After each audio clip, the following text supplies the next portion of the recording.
और प्रिएम्बल, है ना, साइलेंट फीचर और प्रिएम्बल आज हम कंप्लीट करने वाले हैं, है ना, प्रिएम्बल, है ना। तो अभी मैं आपको ये बताना चाहता हूँ कि जो प्रिएम्बल है उसको हमें बहुत डिटेल में पढ़ने की जरूरत नहीं है, साइलेंट फीचर्स को सिर्फ समझने की जरूरत है। क्योंकि साइलेंट फीचर्स है क्या, अगर मैं आपको ये बता दूं कि साइलेंट फीचर है क्या, तो साइलेंट फीचर यानी वो फीचर्स है जो आपको पूरे सिलेबस में जो टॉपिक्स पढ़ना है वही है। जैसे फंडामेंटल राइट एक साइलेंट फीचर लिखा है, तो आपको फंडामेंटल राइट तो अलग से पढ़ना है। डीपीएसपी एक लिखा है तो डीपीएसपी अलग से पढ़ना है। इसलिए हमें इसे बहुत ज्यादा डिटेल में पढ़ने की फिलहाल जरूरत नहीं, क्योंकि आगे हमें पूरा डिटेल में यही चीजें पढ़नी है। सो आज के जो टॉपिक है उन्हें जल्दी जल्दी देखना शुरू करते हैं। तो अभी मैं मेरी स्क्रीन शेयर करता हूँ एकदम फास्ट, और हम वो टॉपिक को पढ़ के कंप्लीट करने की कोशिश करते हैं। उसके बाद हम कुछ डिस्कशन करेंगे। आपके कुछ डाउट है तो वो आपको आंसर राइटिंग, एमसीक्यू सॉल्विंग, हर चीज हम बाद में देखते हैं। सो अभी मैं मेरी स्क्रीन में शेयर कर रहा हूँ। जब मेरी स्क्रीन आपको दिखेगी तो मुझे एक बार इन्फॉर्म कर दीजिएगा। और मेरी आवाज क्लियर आ रही है? इट्स विजिबल और मेरी आवाज क्लियर है? Am I clearly audible? Yes, thank you so much. तो चलिए फुल एनर्जी के साथ आप लोग अभी हम आज का लेक्चर स्टार्ट करते हैं। आप सब एनर्जेटिक हो, आपकी एनर्जी फुल है, आपका पूरा ध्यान स्क्रीन पे है अभी आपके, और आपके कान में सिर्फ मेरी आवाज आ रही है। और कंसंट्रेशन के साथ पहला टॉपिक अभी हम शुरू करने वाले। एक बार फिर ओवरव्यू कर लेते हैं हमने क्या क्या देखा अब तक। सिर्फ हमने हिस्टोरिकल बैकग्राउंड से शुरुआत की थी, जिसमें हमने कंपनी रूल देखा। कंपनी रूल में हमें 1773 का एक्ट, 1781 का एक्ट, 1784 का एक्ट, 1786 का एक्ट, 1793, 1813 का एक्ट, 1833 का एक्ट, 1853 का एक्ट, इतने एक्ट हमने कंपनी रूल में देखे, है ना। तो एक बार चेक कर लीजिएगा सबके मोबाइल फोन म्यूट है या नहीं। ओके, और फिर आपको जो भी क्वेश्चन करना है म्यूट करके पूछेंगे और फिर बाद में अनम्यूट कर देंगे। ओके, सॉरी, अनम्यूट करके पूछेंगे और फिर म्यूट कर देंगे। चार्टर एक्ट 1853 तक हमने कंपनी का रूल देखा। क्राउन रूल हम देखते हैं वहाँ 1858 पहला एक्ट, 1862 दूसरा एक्ट, 1892 तीसरा एक्ट, 1909 को मोरलेमेंटो एक्ट रिफॉर्म कहा जाता है। उसके बाद 1919 मॉन्टेग्यू चेम्सफोर्ड एक्ट और 1935 का एक्ट, उसके साथ साथ 1947। और हमने देखा मेकिंग में हम आए। मेकिंग में हमने देखा composition of constituent assembly, constituent assembly के कुछ फैक्ट्स देखे, चेंज क्या हुआ इंडियन इंडिपेंडेंस एक्ट से वो देखा, कुछ अदर फंक्शन जिसमें यहाँ पे डेट्स दिए वो भी देखी, मेजर कमिटीज कौन कौन सी है वो, और माइनर कमिटीज कौन कौन सी थी ये, ड्राफ्टिंग कमेटी के कुछ मेंबर्स हमने देखे। और ड्राफ्टिंग कमेटी के मेंबर्स आप अच्छे से जान सकते हैं। ड्राफ्टिंग कमेटी के जो मेंबर है वो है अंबेडकर, अयंगर, अय्यर, मुंशी सादुल्ला राव, कृष्णामाचारी। ओके, उसके बाद हम आ गए एनैक्टमेंट ऑफ कॉन्स्टिट्यूशन। उसमें 4 नवंबर को क्या हुआ, 15 नवंबर को क्या हुआ, 14 नवंबर को क्या हुआ, ये सब चीजें हम देखते हैं। 14 नवंबर 1949 को, 26 नवंबर 1949 को क्या हुआ, है ना।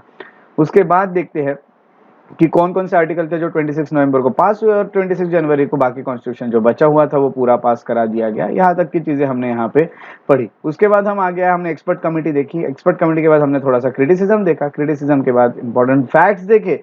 फैक्ट्स के बाद हमने ये भी देखा कि हिंदी में उसको ट्रांसलेट करने के लिए क्या है क्या नहीं प्रोविजन। मेंस का क्वेश्चन दिया, आपने लिखा, काफी अच्छा लिखा। जिन्होंने भी लिखा, काफी सारे लोगों का लिखना बचा है, उनके अभी मुझे मिले नहीं, और बट काफी सारे लोगों के मिले भी, आधे लोगों के आ चुके, आधे लोगों के आने के। उसके बाद हम आते हैं इंडियन पॉलिटी के सीरीज का जो थर्ड है लेक्चर, वो जिसे हम साइलेंट फीचर कहते हैं। सॉरी, ये फोर्थ टॉपिक, हाँ थर्ड टॉपिक जो है हमारा, थर्ड लेक्चर, वो है साइलेंट फीचर। साइलेंट फीचर जो होगा उसमें हमें देखना है कि हमारे कॉन्स्टिट्यूशन के क्या क्या फीचर्स है, हमारे कॉन्स्टिट्यूशन में, हमारे सिस्टम में, हमारे पॉलिटिकल सिस्टम में क्या क्या चीजें दी हुई है, क्या हमारा सिस्टम बनाता है। ये सब पॉइंट्स हम यहाँ पे स्टडी करने वाले हैं। सो चलिए स्टार्ट करते हैं साइलेंट फीचर को। साइलेंट फीचर स्टार्ट करने से पहले मैं आपको ये बता दूं कि silent feature it's totally A conceptual topic. यहाँ पे सिर्फ जैसे मैंने आपको बताया मेकिंग जो है वो पूरा फैक्चुअल टॉपिक था, वैसे साइलेंट फीचर जो है ये पूरी तरह से आपका जो टॉपिक रहेगा ये हम कह सकते हैं कि फैक्चुअल, ये कंसेप्चुअल टॉपिक है। इसको सिर्फ समझने की जरूरत है, यहाँ पे आपको ज्यादा कुछ याद रखने की जरूरत नहीं है। समझते हुए आगे चलते रहेंगे। ओके, तो चलिए शुरुआत करते हैं समझने से। तो पहली चीज जो हमें समझनी है वो है हमारा कॉन्स्टिट्यूशन। लेंथीएस्ट और रिटन कॉन्स्टिट्यूशन है ये। कॉन्स्टिट्यूशन को लेंथीएस्ट कहा गया है और रिटन कहा गया है। क्या लेंथीएस्ट यानी आप ये जानते हो कि इंडिया का कॉन्स्टिट्यूशन पूरे वर्ल्ड में सबसे बड़ा कॉन्स्टिट्यूशन है, इसलिए इसको लेंथीएस्ट कहा गया है।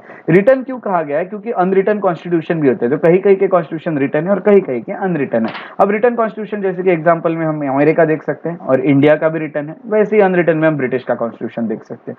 उन्होंने कॉन्स्टिट्यूशन अपना अलग से लिखा नहीं है, उनके जो भी एक्ट है, जो भी चीजें चलते आ रही है उसी के मुताबिक वो चलते रहते हैं। उन्होंने कॉन्स्टिट्यूशन अलग से लिखा नहीं है अपना। बट अमेरिका जैसी कंट्री या फिर इंडिया जैसी कंट्री इन्होंने कॉन्स्टिट्यूशन अपने लिखे हुए, इसलिए हमारा भी लिखा है, इसलिए रिटर्न कहते हैं, और पूरे वर्ल्ड का सबसे बड़ा इसलिए हम लेंथीएस्ट कहते हैं। उसके साथ साथ कॉन्स्टिट्यूशन जो है उसमें ओरिजिनली 1949 में प्रिएम्बल हुआ करता था, 395 आर्टिकल्स थे, 22 पार्ट्स और 8 शेड्यूल हुआ करते थे। एट प्रेजेंट अगर 2019 में देखा गया तो प्रिएम्बल तो है ही, उसके साथ साथ 470 आर्टिकल्स हो चुके हैं। Article number 395 is the last article of Indian constitution, ये रिपील वाला। बट ये एक चीज बता दूं कि ये 470 कैसे हुए, तो बीच बीच में ए बी जैसा 51 ए ऐड कर दिया, इस तरह से कुछ कुछ आर्टिकल्स ऐड किया, 21 ए ऐड किया, ऐसे ऐड हो के, और कुछ कुछ डिलीट भी हुए, जैसे कि हम देखते हैं कि राइट टू प्रॉपर्टी जो था ये डिलीट हुआ है ना, आर्टिकल 31 डिलीट हो गया। तो ऐसे अगर डिलीट होते होते कुछ डिलीट हुए कुछ ऐड हुए, बट डिलीट कम हुए और ऐड ज्यादा हुए, इसलिए 470 इनकी आज संख्या है, इनका जो नंबर है वो 470 पहुंच चुका है। और 25 पार्ट है, पहले 22 हुआ करते थे, पार्ट्स भी बढ़ा दिए गए, और 25 पार्ट अभी एट प्रेजेंट हमारे कॉन्स्टिट्यूशन में है। शेड्यूल 8 हुआ करते थे, आज 12 शेड्यूल हमारे कॉन्स्टिट्यूशन में। क्या चीज है जो हमारे कॉन्स्टिट्यूशन को लेंथीएस्ट कॉन्स्टिट्यूशन बनाता है, तो इसके पीछे 4 फैक्टर है। पहला ज्योग्राफिकल फैक्टर, एक चीज आप सोचिए, हम ऐसे देश में रहते हैं जिसमें डाइवर्सिटी बहुत ज्यादा है, हमारे यहाँ विविधता बहुत ज्यादा है, अलग अलग लैंग्वेज बोलने वाले लोग, अलग अलग रिलीजन वाले लोग, अलग अलग सब कुछ। अगर देखेंगे तो ज्योग्राफिकल कंडीशंस भी अलग अलग रहने वाले, कहीं पे अगर देखा गया तो रेत रेगिस्तान है, तो कहीं पे पहाड़ है, कहीं पे नदियां है, तो कहीं पे समुंदर है, ऐसे कहीं पे बर्फ है। ऐसे इस देश का हर एक ज्योग्राफिकल फैक्टर ध्यान में रखते हुए हर एक के लिए कॉन्स्टिट्यूशन लिखा गया, और इसीलिए ये लेंदी हो गया। दूसरी बात है हिस्टोरिकल फैक्टर, जैसे कि हम देखते हैं कि 1935 का जो एक्ट है, इसमें से बहुत सारी चीजें हमने अपने कॉन्स्टिट्यूशन में डाली, और ये एक्ट भी काफी बड़ा था। हम तो इसको समरी में पढ़ते हैं एग्जाम के पॉइंट ऑफ व्यू, बट अगर एक्ट देखेंगे तो बहुत बड़ा था, पूरा देश इस एक्ट पे चलता था। तो हम ये कह सकते हैं कि अगर हिस्टोरिकल अगर चीजें कहे तो 1935 का जो एक्ट था ये भी इसे काफी बड़ा बनाता है, क्योंकि 1935 के एक्ट से भी हमने काफी सारी चीजें यहाँ पे अडॉप्ट की हैं। ये सिंगल कॉन्स्टिट्यूशन है। अगर हम बोलेंगे तो सेंटर और स्टेट के लिए एक ही कॉन्स्टिट्यूशन बनाया गया है। बहुत सारे देश यहाँ ऐसे हैं जहाँ पे स्टेट के लिए अलग कॉन्स्टिट्यूशन, सेंटर के लिए अलग कॉन्स्टिट्यूशन। अब हमारे यहाँ पे इतने सारे स्टेट है, हर एक के बारे में कुछ ना कुछ प्रोविजंस डालो, उसके साथ साथ शेड्यूल एरियाज डालो, कुछ स्टेट्स को स्पेशल प्रोविजंस दो, ये चीजें करते करते हमारे कॉन्स्टिट्यूशन की साइज और भी बढ़ गई। और अगर देखा गया तो लीगल लिमिनरीज इसमें बहुत सारे थे। लॉ जो कॉन्स्टिट्यूशन जिन्होंने बनाया, जो कॉन्स्टिट्यूशन के मेकिंग में लोग शामिल थे, वो पूरे लोगों में ज्यादातर लॉयर्स थे, और लॉयर हर पॉइंट को बहुत ज्यादा एक्सप्लेन करके लिखते हैं, और उनकी लैंग्वेज भी काफी अलग होती है। वो यही सोचते हैं कि कोई पॉइंट छूट ना जाए। ये जो आदत थी, ये आदत यहाँ पे भी काम आई, और कॉन्स्टिट्यूशन जो है हमारा ये बहुत बड़ा बन गया। ये 4 चीजों को अगर ध्यान में रखे तो इंडिया का कॉन्स्टिट्यूशन लेंथीएस्ट रिटन कॉन्स्टिट्यूशन कहलाता है। ओके, तो चलते हैं आगे। ये हो गया आपका पहला फीचर इंडिया के कॉन्स्टिट्यूशन का। Next feature is drawn from various sources. इसके बारे में मैं आपको ज्यादा बताऊंगा नहीं, क्योंकि दिस इज फैक्चुअल थिंग। यहाँ पे सिर्फ मैं आपको इतना बताना चाहता हूँ कि हमारा जो कॉन्स्टिट्यूशन है वो बोरोड कॉन्स्टिट्यूशन है। ये कॉन्स्टिट्यूशन में चीजें हमने खुद से नहीं लिखी है।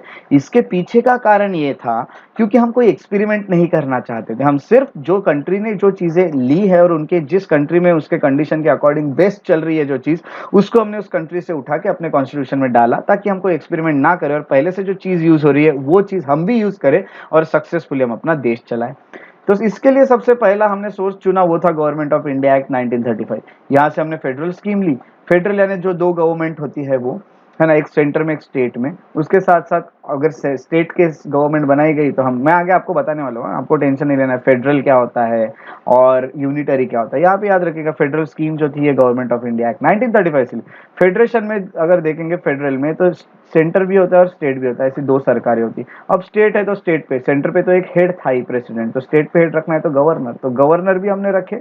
और ये जो ब्रिटिश थे 1935 के एक्ट में वो गवर्नर जनरल रखा करते थे, हमने उनके जगह प्रेसिडेंट रखे, बट स्टेट में हमने उनके तरह ही गवर्नर रखे। इसलिए ये भी चीज अडॉप्ट की गई है। तो ये एक और चीज अडॉप्टेड हमें यहाँ पे पता चलती है। उसके बाद देखते हैं जुडिशियरी जो हमारी है, जिस तरह से वो 1935 के एक्ट में जैसी दी थी उसी तरह से पब्लिक सर्विस कमीशन हमने देखा। 1935 के एक्ट में कौन कौन से कमीशन हमको देखने मिलते हैं, एक बार फास्ट बताएंगे कोई भी? Federal union service commission, joint service commission, है ना। अगर देखा तो एफपीएससी, जेपीएससी, पीपीएस है ना, federal public service commission, joint public service commission, provincial public service commission, ऐसी पब्लिक सर्विस कमीशन भी इसमें थी जो हमने यहाँ से उठाई। इमरजेंसी के प्रोविजंस भी इसमें दिए हुए थे। इमरजेंसी के प्रोविजंस यानी 3 तरह के हमारे, जैसे कि इमरजेंसी हमारे यहाँ लगाई जाती है, वो चीजें भी हमें यहाँ पे मिली। और एडमिनिस्ट्रेशन कैसा चलना चाहिए, ये चीजें भी हमने गवर्नमेंट ऑफ इंडिया एक्ट 1935 से ली। उसके बाद अगला कॉन्स्टिट्यूशन आता है ब्रिटिश कॉन्स्टिट्यूशन। ब्रिटिश कॉन्स्टिट्यूशन से हमने ये देखा कि पार्लियामेंट्री सिस्टम रहना चाहिए गवर्नमेंट का। यूएस का कॉन्स्टिट्यूशन देखा तो वहाँ प्रेसिडेंशियल फॉर्म है, हमने पार्लियामेंट्री फॉर्म ऑफ गवर्नमेंट चुनी। और पार्लियामेंट्री फॉर्म ऑफ गवर्नमेंट जो है ये ब्रिटिश के पास है। पार्लियामेंट ही सब कुछ डिसीजन लेता है ना, प्रेसिडेंट से भी ज्यादा जो डिसीजन इन्फ्लुएंस करते हैं वो होते हैं पार्लियामेंट के, इसको कहते हैं पार्लियामेंट्री गवर्नमेंट। और हमने पार्लियामेंट्री गवर्नमेंट चुनी। हमारे यहाँ रूल ऑफ लॉ है, हमारे यहाँ रूल जो करेगा वो लॉ होगा, कोई इंडिविजुअल रूल नहीं करेगा, कोई भी लॉ के ऊपर नहीं है, सबको लॉ के मुताबिक ही चलना पड़ेगा, चाहे वो प्रेसिडेंट रहे, जज रहे, प्राइम मिनिस्टर रहे, कोई भी रहे। तो इसको कहते हैं रूल ऑफ लॉ। हमारे यहाँ लेजिस्लेटिव प्रोसीजर जो है, लॉ जो बनते हैं, एक्ट जो बनते हैं, वो किस तरह से बनते हैं, जैसे ब्रिटिश कॉन्स्टिट्यूशन में बनते हैं उसी तरह से। हमारे यहाँ सिंगल सिटीजनशिप है, आपको एक ही सिटीजनशिप दी जाएगी, dual citizenship is not allowed in India. तो ये भी हमने ब्रिटिश कॉन्स्टिट्यूशन से लिया। कैबिनेट सिस्टम, हमारे यहाँ कैबिनेट होता है, कैबिनेट जो होता है वो हाई, सबसे ऊपर के जो डिसीजन है वो कैबिनेट लेने के काम करता है। तो ब्रिटिश कॉन्स्टिट्यूशन से हमने कैबिनेट रहेगा, ये चीजें भी देखी है ना। और रिट वाली चीजें हमारे पास है, प्रीरोगेटिव रिट्स हमारे पास 5 तरह के रिट्स हैं, हम आगे आर्टिकल 32 में रिट्स भी पढ़ेंगे, अभी आपको इसका टेंशन लेना है। पार्लियामेंट्री प्रिविलेजेस, तो पार्लियामेंट में जाने के बाद आपके पास क्या प्रिविलेजेस है, क्या एक्स्ट्रा के राइट्स है, क्या स्पेशल राइट्स है, ये भी ब्रिटिश कॉन्स्टिट्यूशन से हमने लिया। बाइकैमरलिज्म यानी 2 हाउसेस रहेंगे, ये चीज भी हमने ब्रिटिश से ली है, ब्रिटिश पार्लियामेंट से हमने ली है। तो इतनी सारी चीजें हमने ब्रिटिश कॉन्स्टिट्यूशन से उठाई और ये चीजें यहाँ से बोरो कर दी गई। यूएस कॉन्स्टिट्यूशन से हमने क्या लिया, फंडामेंटल राइट्स रहेंगे। जुडिशियरी जो है वो इंडिपेंडेंट रहेगी, विदाउट एनी प्रेशर, विदाउट किसी के अंडर ना आते हुए जुडिशियरी अपना काम इंडिपेंडेंटली करेगी। जुडिशियल रिव्यू होगा, है ना। तो कोई भी अगर लॉ आपके फंडामेंटल राइट या फिर कॉन्स्टिट्यूशन के कोई भी राइट को वॉयलेट करता है तो उस पर जुडिशियल रिव्यू लिया जा सकता है। ये जो चीज है ये भी हमने यूएस के कॉन्स्टिट्यूशन से लिया। जुडिशियल रिव्यू जब लिया जाता है तो उस लॉ को, जो लॉ आपके कोई ना कोई राइट को वॉयलेट कर रहा था, ऐसे लॉ को इनवैलिड डिक्लेयर कर सकता है कोर्ट या जुडिशियरी सिस्टम। तो ये होता है, उसको कहा जाता है जुडिशियल रिव्यू। आगे पढ़ेंगे। इम्पीचमेंट ऑफ प्रेसिडेंट, प्रेसिडेंट को उनके पोस्ट से निकाला जा सकता है, यूएस में भी निकाला जा सकता है, ये भी हमने यूएस कॉन्स्टिट्यूशन से पढ़ा। और सुप्रीम कोर्ट के और हाई कोर्ट के जजेस का रिमूवल कैसे होता है, ये भी हमने यूएस के कॉन्स्टिट्यूशन से पढ़ा। यूएस में अगर देखेंगे तो पोस्ट ऑफ वाइस प्रेसिडेंट एक होनी चाहिए, प्रेसिडेंट के साथ साथ वाइस प्रेसिडेंट भी हमारे कंट्री में होंगे। तो इंग्लैंड में ऐसा कोई प्रोविजन नहीं है, इंग्लैंड में प्रेसिडेंट की जगह पे किंग है या क्वीन है, हमारे यहाँ पे प्रेसिडेंट के साथ एक वाइस प्रेसिडेंट भी होते हैं, तो वाइस प्रेसिडेंट रहेंगे। ये चीज भी हमने कहाँ से ली है, तो ये चीज भी हमने यूएसए से ली है। वाइस प्रेसिडेंट जो है यूएसए में वाइस प्रेसिडेंट रहते हैं, ओके। और यूएसए के जो वाइस प्रेसिडेंट है उनका नाम कमला हैरिस है ना। तो कमला हैरिस जो है ये है वहाँ की वाइस प्रेसिडेंट, है ना। तो वाइस प्रेसिडेंट है। और अगर देखा गया तो हम ये देख सकते हैं कि वहाँ पे जैसे कि वाइस प्रेसिडेंट हुआ करते हैं, हमारे यहाँ भी वाइस प्रेसिडेंट होते हैं। तो यूएस में ये चीज देखिए। हाँ, यस सर, ये 1935 के एक्ट में जो जुडिशरी है, हाँ और ये और यूएस कॉन्स्टिट्यूशन जो लिया हुआ है अपने, हाँ इंडिपेंडेंट जुडिशरी, इसमें व्हाट इज द डिफरेंस? हाँ, डिफरेंस ये है कि जुडिशियरी का सिस्टम जैसा रहेगा, यानी देखिए जुडिशियरी इंटीग्रेटेड रहेगी, एक जैसे जुड़ी हुई रहेगी, जैसा आप अपील में ऊपर ऊपर आ सकते हैं, उस तरह का जुडिशियरी का सिस्टम जो गवर्नमेंट ऑफ इंडिया एक्ट 1935 से लिया, ठीक है। यूएस कॉन्स्टिट्यूशन से हमने क्या लिया कि जुडिशियरी किसी के भी अंडर नहीं आती। अगर हम यहाँ पे जाते हैं गवर्नमेंट ऑफ इंडिया एक्ट 1935 में, तो जुडिशियरी कहीं ना कहीं ब्रिटिश क्राउन जो था उससे ऊपर नहीं जा सकती थी। अगर देखेंगे तो जो क्वीन या किंग है इसके ऊपर वो फैसले नहीं सुनाएंगे या इतने ऊपर तक जुडिशियरी नहीं जा सकती थी, वो लोग जुडिशियरी के भी ऊपर माने जाते थे। बट यूएस में ऐसा नहीं, यूएस में जुडिशियरी जो है वो पूरी इंडिपेंडेंट है और वो किसी के ऊपर भी काम कर सकती है। तो ये जो चीज है ये कॉन्स्टिट्यूशन से ली, जो उनको इंडिपेंडेंस मिला है। और सिस्टम हाँ ये है ना। तो जुडिशियरी इंटीग्रेटेड रहेगी और उसका जो सिस्टम बना है जुडिशियरी का, वो पूरा सिस्टम 1935 से उठाया। और इंडिपेंडेंस में हम ये कह सकते हैं कि विदाउट एनी इंटरफेरेंस जो काम करता है judiciary, without any outside pressure. अगर 1935 के एक्ट में देखा तो जुडिशियरी किंग या क्वीन को सजा नहीं सुना सकती थी, ठीक है। यानी इसका मतलब क्या था कि वो इंडिपेंडेंट नहीं थी उतनी। और इंडिपेंडेंट यूएस की, क्योंकि यूएस की जुडिशियरी प्रेसिडेंट को भी सजा सुना सकती है, कोई उनको प्रॉब्लम नहीं है कोई चीज से, है ना। तो लॉ के मुताबिक ऐसी वो चीज है जो हमने यहाँ से ली, ओके। ये है, यस यस। Okay welcome. उसके बाद आते हैं आयरिश। आयरिश यानी आयरलैंड। आयरलैंड के कॉन्स्टिट्यूशन से हमने directive principle of state policy लिया, डीपीएसपी लिया। उसके साथ साथ राज्यसभा के मेंबर्स को नॉमिनेट कैसे किया जाएगा। राज्यसभा पे टोटल 12 लोग नॉमिनेट किए जाते हैं फ्रॉम 4 फील्ड्स। तो ये चीजें मैं आगे आपको बताऊंगा, उनको नॉमिनेशन करना चाहिए। ये चीज भी आयरिश कॉन्स्टिट्यूशन से ली। इलेक्शन प्रेसिडेंट के जो होते हैं वो आयरिश कॉन्स्टिट्यूशन से लिया, क्योंकि हमारे यहाँ जैसे इलेक्शन प्रेसिडेंट के होते हैं वैसे यूएस में नहीं होते। यूएस में अलग इलेक्शन होते हैं, हमारे यहाँ प्रेसिडेंट के बहुत इनडायरेक्ट इलेक्शन होते हैं। तो ये आयरिश कॉन्स्टिट्यूशन से लिया। जो इनडायरेक्ट इलेक्शन ट्रांसफरेबल वोट से किया जाते हैं वो पूरे आयरिश कॉन्स्टिट्यूशन से लिए गए। डीपीएसपी क्या होते हैं आगे हम पढ़ने वाले, आपको डरने की जरूरत नहीं है। इतनी चीजें। उसके साथ साथ ये हर चीज आगे पढ़ने वाले है ना। अभी आप जिसको भी ये चीजें नहीं है उसको सब आगे समझने वाला है, तो उसको डरने की बिल्कुल जरूरत नहीं है। कैनेडियन कॉन्स्टिट्यूशन से हमने क्या क्या लिया, उन्होंने हमने वहां से लिया कि स्ट्रॉन्ग सेंटर होगा, है ना। Federation with strong centre. Federation का मीनिंग होता है सेंटर और स्टेट, दो गवर्नमेंट रहेगी। इसमें भी स्ट्रॉन्ग होगा सेंटर। आज भी सेंटर स्ट्रॉन्ग है। जितनी भी रेसिडरी पावर्स है, जितनी भी बची हुई पावर्स है जो किसी भी लिस्ट में नहीं लिखी है, वो सेंटर को होती है। वो पावर्स वो सब्जेक्ट्स पे लॉ बनाने की पावर सेंटर के पास होती है। और यही स्ट्रॉन्ग सेंटर जो ये हमने कनाडा के कॉन्स्टिट्यूशन से लिया। बची हुई जो पावर है, रेसिडरी पावर, ये सेंटर के पास जाती है। जैसे कि मैंने आपको बताया 3 लिस्ट है, यूनियन लिस्ट, स्टेट लिस्ट और कॉन्करेंट लिस्ट। यूनियन लिस्ट में जो सब्जेक्ट है उस पर यूनियन काम करेगा, स्टेट लिस्ट पे जो है उस पर लॉ स्टेट बनाएगा, और कॉन्करेंट में दोनों भी बना सकते हैं लॉ। अब ऐसा तो नहीं है कि ये पूरे लिस्ट में पूरे ही सब्जेक्ट कवर हो जाएंगे, कुछ सब्जेक्ट्स बचेंगे, तो वो जो बचे हुए सब्जेक्ट्स है उसका क्या करना है, तो उसकी पावर पूरी सेंटर को दे देते हैं ये लोग। ऐसा यहाँ पे किया जाता है। उसके साथ साथ स्टेट गवर्नर्स का अपॉइंटमेंट करता है सेंटर। आपको पता है कि गवर्नर जो होते हैं, गवर्नर को इलेक्ट नहीं किया जाता है, गवर्नर को डायरेक्ट अपॉइंट किया जाता है। प्रेसिडेंट जो होते हैं वही होते हैं वहां पे, है ना। तो प्रेसिडेंट की ये बात है, तो अपॉइंट किया करेगा स्टेट गवर्नर को सेंटर। और एडवाइजरी जुरिस्डिक्शन सुप्रीम कोर्ट का होगा। सुप्रीम कोर्ट एडवाइस कर सकता है, ये पावर है। जुरिस्डिक्शन यानी पावर, सुप्रीम कोर्ट की पावर है एडवाइस करने की। किसको एडवाइस दे सकते हैं सुप्रीम कोर्ट? प्रेसिडेंट को। Very good. प्रेसिडेंट उनको पूछ सकते हैं। Very good. प्रेसिडेंट जो है उन्हें कुछ पूछ सकते हैं, प्रेसिडेंट को वो एडवाइस देंगे। ये चीज होती है कैनेडियन कॉन्स्टिट्यूशन से लिया। ऑस्ट्रेलियन कॉन्स्टिट्यूशन से क्या उठाया हमने? ऑस्ट्रेलियन कॉन्स्टिट्यूशन से हमने कॉन्करेंट लिस्ट उठाई। फ्रीडम ऑफ ट्रेड लिया। ट्रेड कैसा, यानी फ्रीली इंडिया में सबको ट्रेड कराया जा सकता है। एक स्टेट से दूसरे स्टेट में आप ट्रेड कर सकते हैं, इंटरकोर्स ट्रेड हो गया। उसके साथ साथ हाउसेस की जो जॉइंट सिटिंग ली जाती है ना, तो अगर हाउसेस का कुछ डिस्प्यूट हुआ गया, दोनों हाउसेस का कोई अगर देखोगे तो डेडलॉक हो गया, कोई बिल दोनों हाउस में किसी कारणवश पास नहीं हो रहा है एक हाउस में, तो दोनों को साथ में बिठाया जाता है और पास कराने कहा जाता है। हम पार्लियामेंट में जो चीजें पढ़ेंगे वो भी जॉइंट सिटिंग वाली चीज भी हमने ऑस्ट्रेलियन कॉन्स्टिट्यूशन से ली। वाइमर कॉन्स्टिट्यूशन जो है जर्मनी का है, वहां पे हमने ये देखा कि जब इमरजेंसी लगा दी जाती है तो फंडामेंटल राइट को सस्पेंड कर दिया जाता है। तो आपके फंडामेंटल राइट कुछ समय के लिए सस्पेंड कर दिए जाएंगे जब तक इमरजेंसी लगी रहेगी। ये हमने जर्मनी से सीखा है। यूएसएसआर जो आज रशिया है, वहां से हमने लिया फंडामेंटल ड्यूटीज। और उसके साथ साथ जो जस्टिस के सामने लिखा हुआ है प्रीएम्बल में, social, economic and political justice, ये तीनों तरह की जो जस्टिस है ये भी हमने लिया है यूएसएसआर से। तो ये दो चीजें हम प्रीएम्बल आगे पढ़ने वाले, तो ये सब हम डिस्कस करेंगे। फ्रेंच कॉन्स्टिट्यूशन से हमने लिया, हम रिपब्लिक रहेंगे। फ्रेंच रिवॉल्यूशन जब आया तो उन्होंने जो किंग वहां के हुआ करते थे उन्हें वहां से निकाल दिया। और किंग जब रूल नहीं करेगा, किंग जब हेड ऑफ स्टेट नहीं होगा, तो वो स्टेट रिपब्लिक कहलाएगा। अगर पोस्ट हेरिडिटरी नहीं है और जो आपका हेड ऑफ द स्टेट है वो अगर चुन के आ रहा है, इलेक्टेड है, तो उसको रिपब्लिक कहा जाता है। India is Republic country, USA is Republic country, UK Republic country है या नहीं, बताइए। नहीं है सर। यूएसए मोनार्की, हाँ है ना, हेरिडेटरी है, तो मोनार्की वहां पे है ना, तो वहां मोनार्की है। तो ये चीजें हैं। ओके, तो फ्रेंच कॉन्स्टिट्यूशन से हमने रिपब्लिक वाली चीजें ली। लिबर्टी, इक्वालिटी, फ्रैटर्निटी, तीनों चीजें हमारे प्रीएम्बल में जो लिखी है, ये तीनों हमने फ्रेंच कॉन्स्टिट्यूशन से उठा के वहां लिखी। लिबर्टी यानी आपको फ्रीडम है, इक्वालिटी यानी समानता, फ्रैटर्निटी यानी बंधुता, हम सब एक दूसरे के भाई हैं, ये समझने वाली चीज है, बंधुता।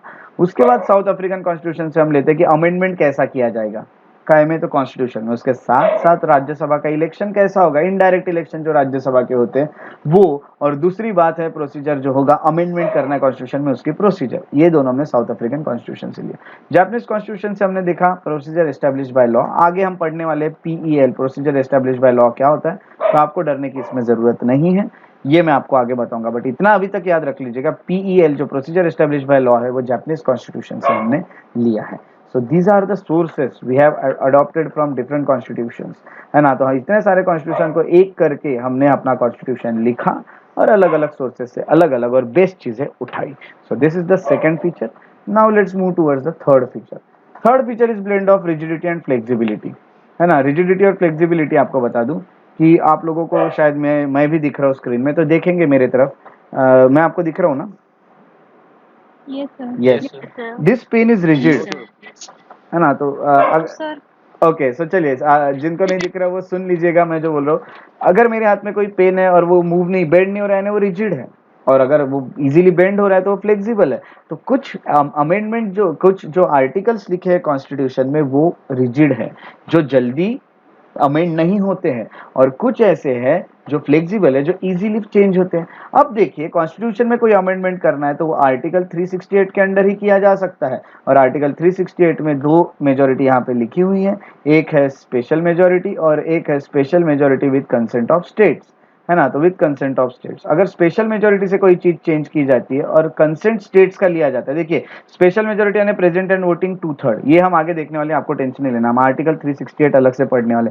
फिलहाल इतना जान लीजिएगा कि स्पेशल मेजॉरिटी यानी 2/3 से ज्यादा लोग जो प्रेजेंट एंड वोटिंग है वो उसे वोट कर रहे हैं, और more than 50% of total strength, ठीक है। अगर स्पेशल मेजॉरिटी से सिर्फ चेंज होती है तो उसे फ्लेक्सिबल कहा जाता है। बट अगर चेंज करने के लिए स्टेट्स को भी पूछा जाता है, अगर 28 स्टेट्स है तो हर स्टेट में वो बिल जो पास हुआ था पार्लियामेंट से, उसे हर राज्य में रखा जाएगा, हर स्टेट में रखा जाएगा, और स्टेट्स जो है वो उस पर डिसीजन लेंगे पास कराना है नहीं। अगर आधे से ज्यादा स्टेट्स उसे पास कराते हैं तो फिर वो पास होगा। इतना बड़ा प्रोसीजर है कुछ कुछ एक्ट चेंज करने के लिए। तो इसीलिए हमारा जो कॉन्स्टिट्यूशन है वो रिजिड है और फ्लेक्सिबल भी है। अगर रिजिड की बात करें तो अमेरिकन कॉन्स्टिट्यूशन रिजिड है। अमेरिकन कॉन्स्टिट्यूशन में कोई भी चीज चेंज करनी है तो स्टेट्स को पूछना पड़ता है, ये रिजिड बनाता है उसको। फ्लेक्सिबल कॉन्स्टिट्यूशन की बात करें तो ब्रिटिश कॉन्स्टिट्यूशन है। ब्रिटिश में अगर कोई भी ऑर्डिनरी लॉ है ना, तो ऑर्डिनरी लॉ अगर चेंज करना है, अब यहाँ पे तो उनके पास कॉन्स्टिट्यूशन नहीं है, बट कोई भी लॉ उन्हें चेंज करना है तो वो डायरेक्टली विदाउट स्टेट को पीछे कर सकते हैं, इसलिए वो फ्लेक्सिबल इजीली चेंज कर सकते हैं। बट इंडिया में कुछ चीजें स्टेट को पूछ के की जाएगी, कुछ चीजें खुद से की जाएगी स्टेट सेंटर द्वारा, इसीलिए हम रिजिड भी हैं और फ्लेक्सिबल भी हैं। स्पेशल मेजॉरिटी हमें बनाता है फ्लेक्सिबल, और special majority consent of half of the total states ये हमें बनाता है रिजिड। तो इस तरह से हम दोनों भी हैं। ओके, तो ये चीजें याद रखिएगा। ऑलराइट, सर हाँ, यस, ऐसे देखा जाए तो इंडिया हर चीज़ में मिक्स मैच ही है। जैसे अगर इकोनॉमी की बात की जाए तो यस, इंडिया इकोनॉमी भी मिक्स्ड इकोनॉमी मिक्स्ड है, ना ही इकोनॉमी है, सोशलिस्ट है यस। ना ही वो है। एक तरफ कभी वो मूव, कॉन्स्टिट्यूशन में हाँ, हाँ, हर चीज़ में हर एंगल में हर, हम मिक्स्ड हैं। यस यस, हर चीज में मिक्स्ड है, कोई एक चीज हमने अडॉप्ट नहीं किया ना, बेस्ट चीज अडॉप्ट करने की कोशिश की। अब देखिए, फ्लेक्सिबल और रिजिड, रिजिड कौन से होते हैं याद रखिएगा। रिजिड वो होते हैं जब स्टेट के लॉज को अफेक्ट कर रहा है, स्टेट के किसी एग्जीक्यूटिव के पावर को अफेक्ट कर रहा है, तो उसमें स्टेट्स का कंसेंट लेना होता है। अगर नहीं कर रहा है तो फिर वो डायरेक्टली सेंटर से किया जा सकता है, स्पेशल मेजोरिटी से, कॉन्स्टिट्यूशन की कुछ चीजें चेंज। बट दो आर्टिकल ऐसे हैं जिनमें स्पेशल मेजोरिटी से भी, सिंपल मेजोरिटी से भी चेंज हो सकते हैं, वो आगे हम पढ़ेंगे कौन से। फिलहाल इतना याद रख लीजिएगा कि हम रिजिड भी है और फ्लेक्सिबल भी है। ओके, सो यहाँ तक किसी को कोई डाउट नहीं है, होगा तो मुझे पूछ लेंगे या फिर हम सर आगे सिंपल मेजॉरिटी क्या है? सिर्फ जितने प्रेजेंट है उसके 50% लोग से ज्यादा लोगों ने वोट कर दिया, हो गया पास, है ना। तो ये हम यहाँ पे आपको बताऊंगा मैं जब आर्टिकल 368 पढ़ेंगे।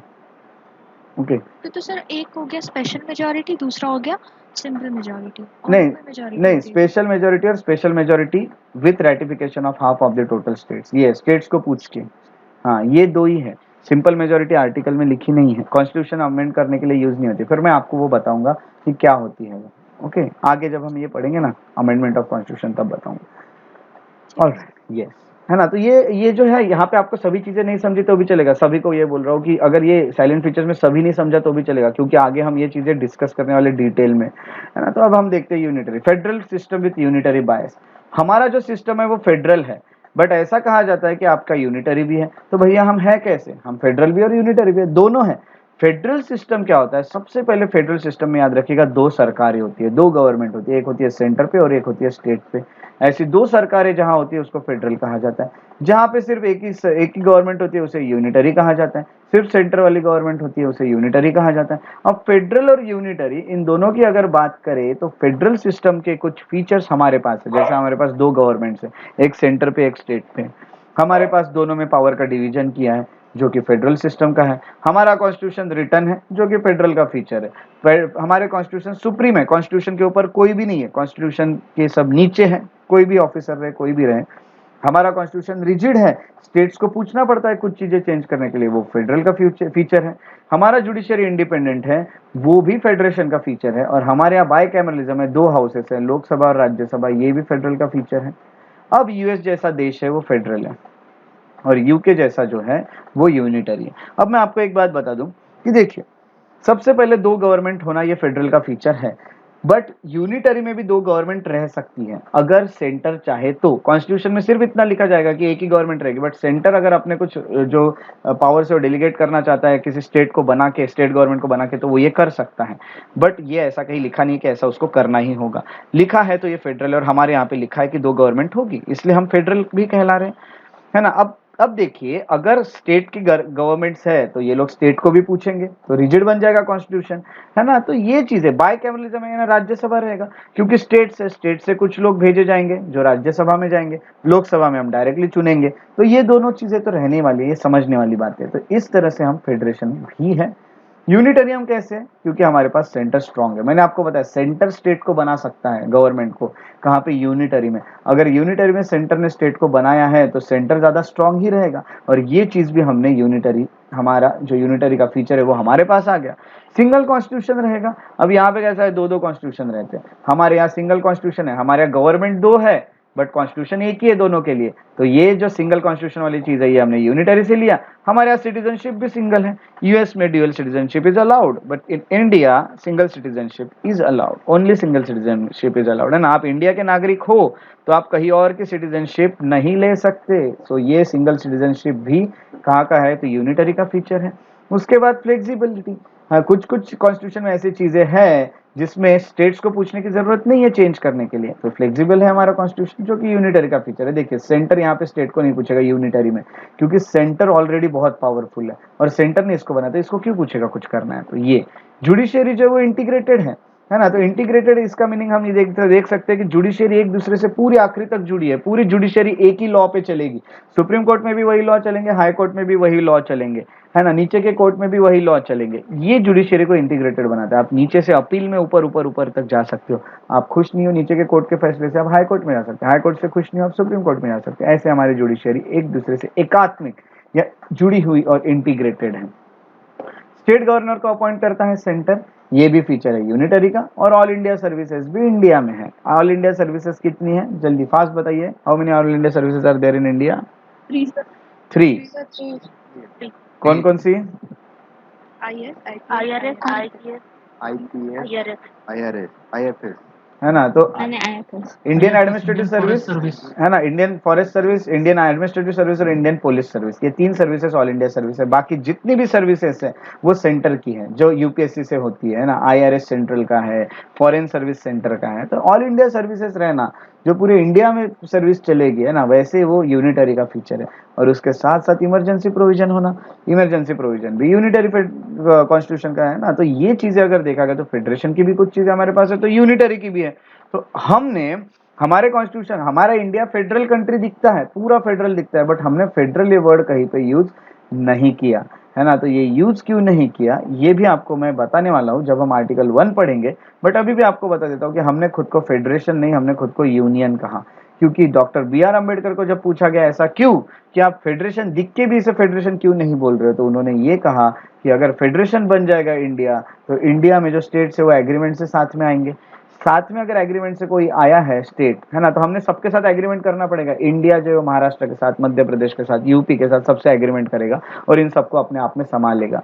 अब यहाँ पे क्या होगा, इफ एनीबडी वांट टू, यानी जो एग्रीमेंट है उसे तोड़ना चाहता है, देन वो कर सकता है कोई भी स्टेट, और वो इंडिया से बाहर भी निकल सकता है और खुद को अलग कंट्री भी बना सकता है। हमारे यहाँ ऐसा कुछ नहीं हुआ है, हमने यूनियन बनाया और सबको साथ में लाया है, एक एग्रीमेंट से नहीं लाया। इसीलिए कोई भी स्टेट के पास ये पावर नहीं है कि वो इस यूनियन से बाहर निकल सके, है ना। राइट टू सीसीड, यानी यहाँ से बाहर निकलने का पावर किसी भी स्टेट के पास नहीं है। इसीलिए हम खुद को फेडरेशन नहीं कहेंगे, और फेडरेशन में राइट टू सीसीड होता है।